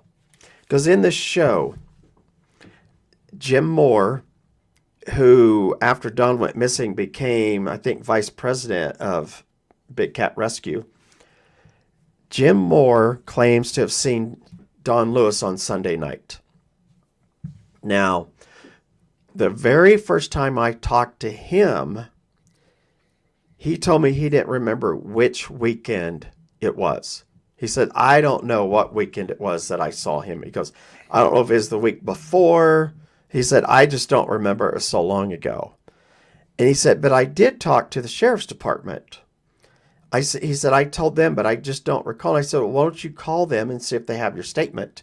And, you know, maybe you can go talk to them and refresh your memory. Anyway, about a week later, he calls me and he said he talked to the sheriff's department. They have an appointment to go meet up. They're going to question him, whatever. And he still told me at that time, I just don't know what weekend it was. And I remember him saying, I just don't think it was that weekend that he went missing. He said, I just don't see how it could have been that weekend. But he clearly didn't know. I mean, it was obvious to me he could not remember. It was 23 years ago. So I wouldn't expect him to remember. But he was clear that he didn't remember. Well, then he went and met with the sheriff's department. And he called me and he said, they don't have my statement. They've lost my statement. Now, they might have just told him that. And maybe they still have it, but they just told him they didn't have it. True, I don't because know. then they can question him again and see if they get a different result. So, Exactly. makes But he sense. said, they told me they don't have it. And then I think I had 4 phone calls with him. It was a phone call after that one. And he said, I just told him, what I remembered. And he said, and I think it was that weekend. He said, I think it was that Sunday. He changed it to, I think it was. And then I talked to him one time after that, and it was in a live interview that I did with him. I had him on my channel. And during the live interview, he says, oh, yeah, I saw him on that Sunday, the Sunday before he went missing. It was that Sunday for sure. Like, it went from, I don't remember what weekend it was, to once he found out they lost his statement, it was, oh, yeah, it was that Sunday. And then in the show, he's saying it was that Sunday. So I don't, I mean, when you have a witness saying, I don't remember, and then they change it to, oh, yeah, it was that Sunday, it just makes me very suspicious. And then when I learned he became the vice president of Wildlife on Easy Street right after Don went missing, I'm like, oh, no. Like, what's happening here? Like, huh? How? Like, what's, I mean, it's just so many little things in this story where you really wonder, like, what's really happening. It's What's crazy now, to wrap things up, let's go yes. and close out on your infamous question that Carole enjoyed. Okay. So do you have the documents I sent you? I do. These are There's the 4 of articles. them. All right, let me see which one. All right, it's not that one. These are the articles of incorporation for Wildlife on Easy Street. And right here go back to that one real quick, the one right before. Okay. All right, right here where it says Article 3 purposes, it says the specific purpose for which the corporation is organized is, and you look here, it's acquisition, shelter, feeding, breeding, and socialization of exotic and non-exotic animals. So, Carole is a big Anti-breeding. I thought she was not into breeding. I thought that was bad, and all these other ones are bad because they're breeding tigers in captivity, and they should never do that. Yeah, but that wasn't always the case with her. Now, it very well could be the case now, but I really don't. I don't buy it. There's a lot more to that story, and maybe when you come on my channel, we'll go into that, because there's a bigger game at play here with this global federation of animal sanctuaries. But she's definitely was into the breeding and socializing with the animals. And now the next page on here, this is where the question comes from, where you have the directors are Don Lewis and Carole Lewis. And then right under that, it says Jamie Lewis, director. Do you see that? Mm-hmm. Okay. There is no Jamie Lewis person. Jamie Lewis does not exist. Carole has a daughter named Jamie Veronica Murdoch. That's her daughter's name, not Jamie Lewis. So when I asked the question, and the question came from Peggy, I've seen Peggy in the chat here, but Peggy was actually asking in your interview in the chat, she was asking who is Jamie Lewis, and you never saw it when she was asking. So that's what prompted me later in the show to do the super chat of who is Jamie Lewis, because See, I can grift. Yeah, I can grift, folks. yeah. Carole should know who Jamie Lewis is, because Jamie Lewis is the director of, the Wildlife on Easy Street place. But and Jamie was also 14 years old at this time. When this is dated, she's 14. Quite precocious. Yes. But that's where the question came from, was this document here, how she used Jamie as Jamie Lewis, and I'd really like to know why she called her Jamie Lewis, because Jamie and Don hated each other. They did not get along. And Carole's told the story how Jamie didn't even live with them because Jamie lived in a trailer out behind them, like a little mobile home. They didn't even live together because they hated each other so much. So Jamie would have never taken Don's name. Don would have never adopted Jamie or anything like that. But this is where the question came from, was who is Jamie Lewis?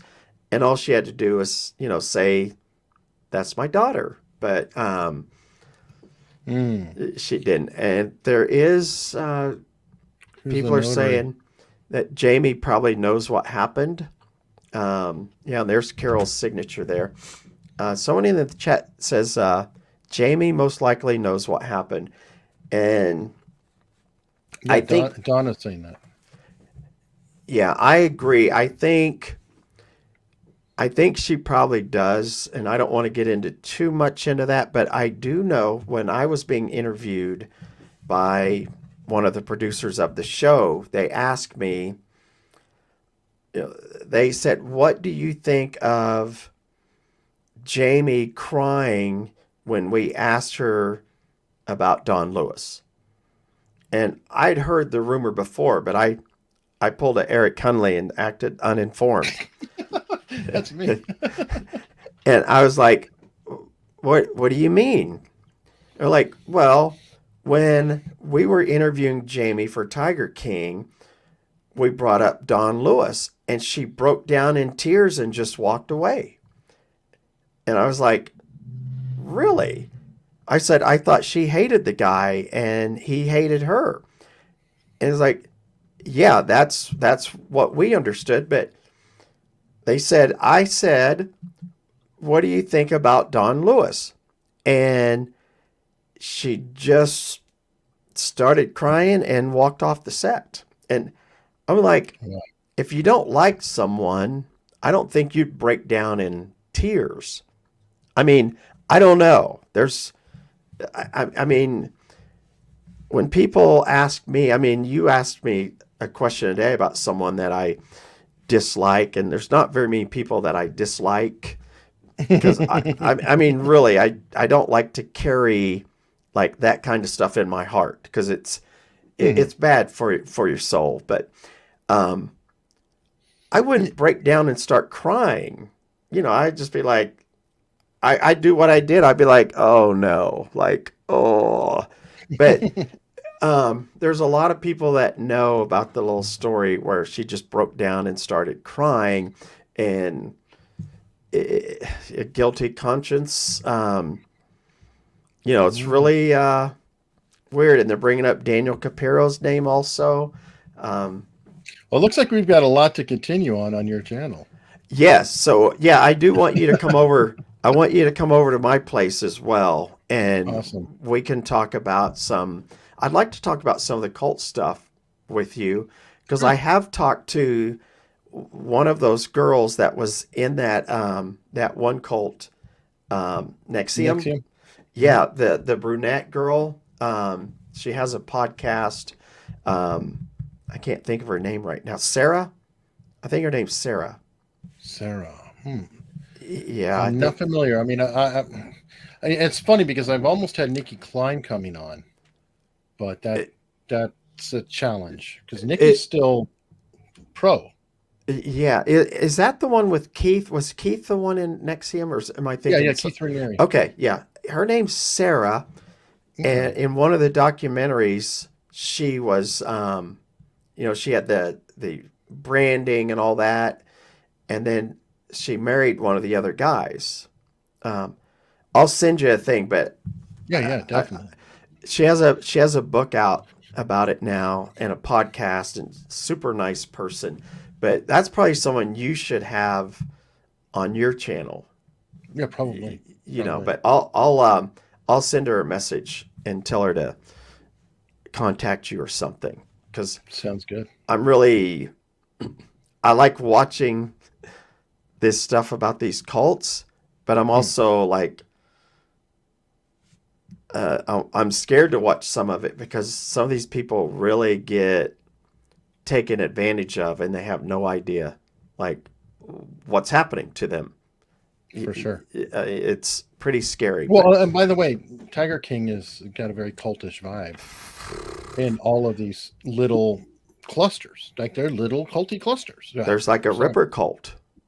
There's like a Ripper cult, of course. There's a Carole cult. There's Joe Exotic probably has one of the biggest cults out there. I mean, it really is. I mean, of course, I'm joking with the Ripper cult stuff, but you do have a group of people that are, they're in this thing for, for however long it takes. But I don't think they're cultish. But we're a team. We're team Ripper. But we're a team, not a cult. But anyway, yeah. So I want you to come on the channel maybe in a week or two or something. Yep, we'll make it happen. And everybody, please consider subscribing while you're here. And I do have hundreds of interviews on this channel, and some of them you might really enjoy. Yeah, make sure to go watch the interview of him and Carole if you haven't seen it. It's in the description. For those of you that have followed this case, when you watch this interview, if you haven't seen it, you're going to be amazed at all the information he gets out of Carole. I was, like I said, when I watched it last night again, I was just like, this is just simply amazing. You did a wonderful job. Very wonderful. Thanks for everybody that was here.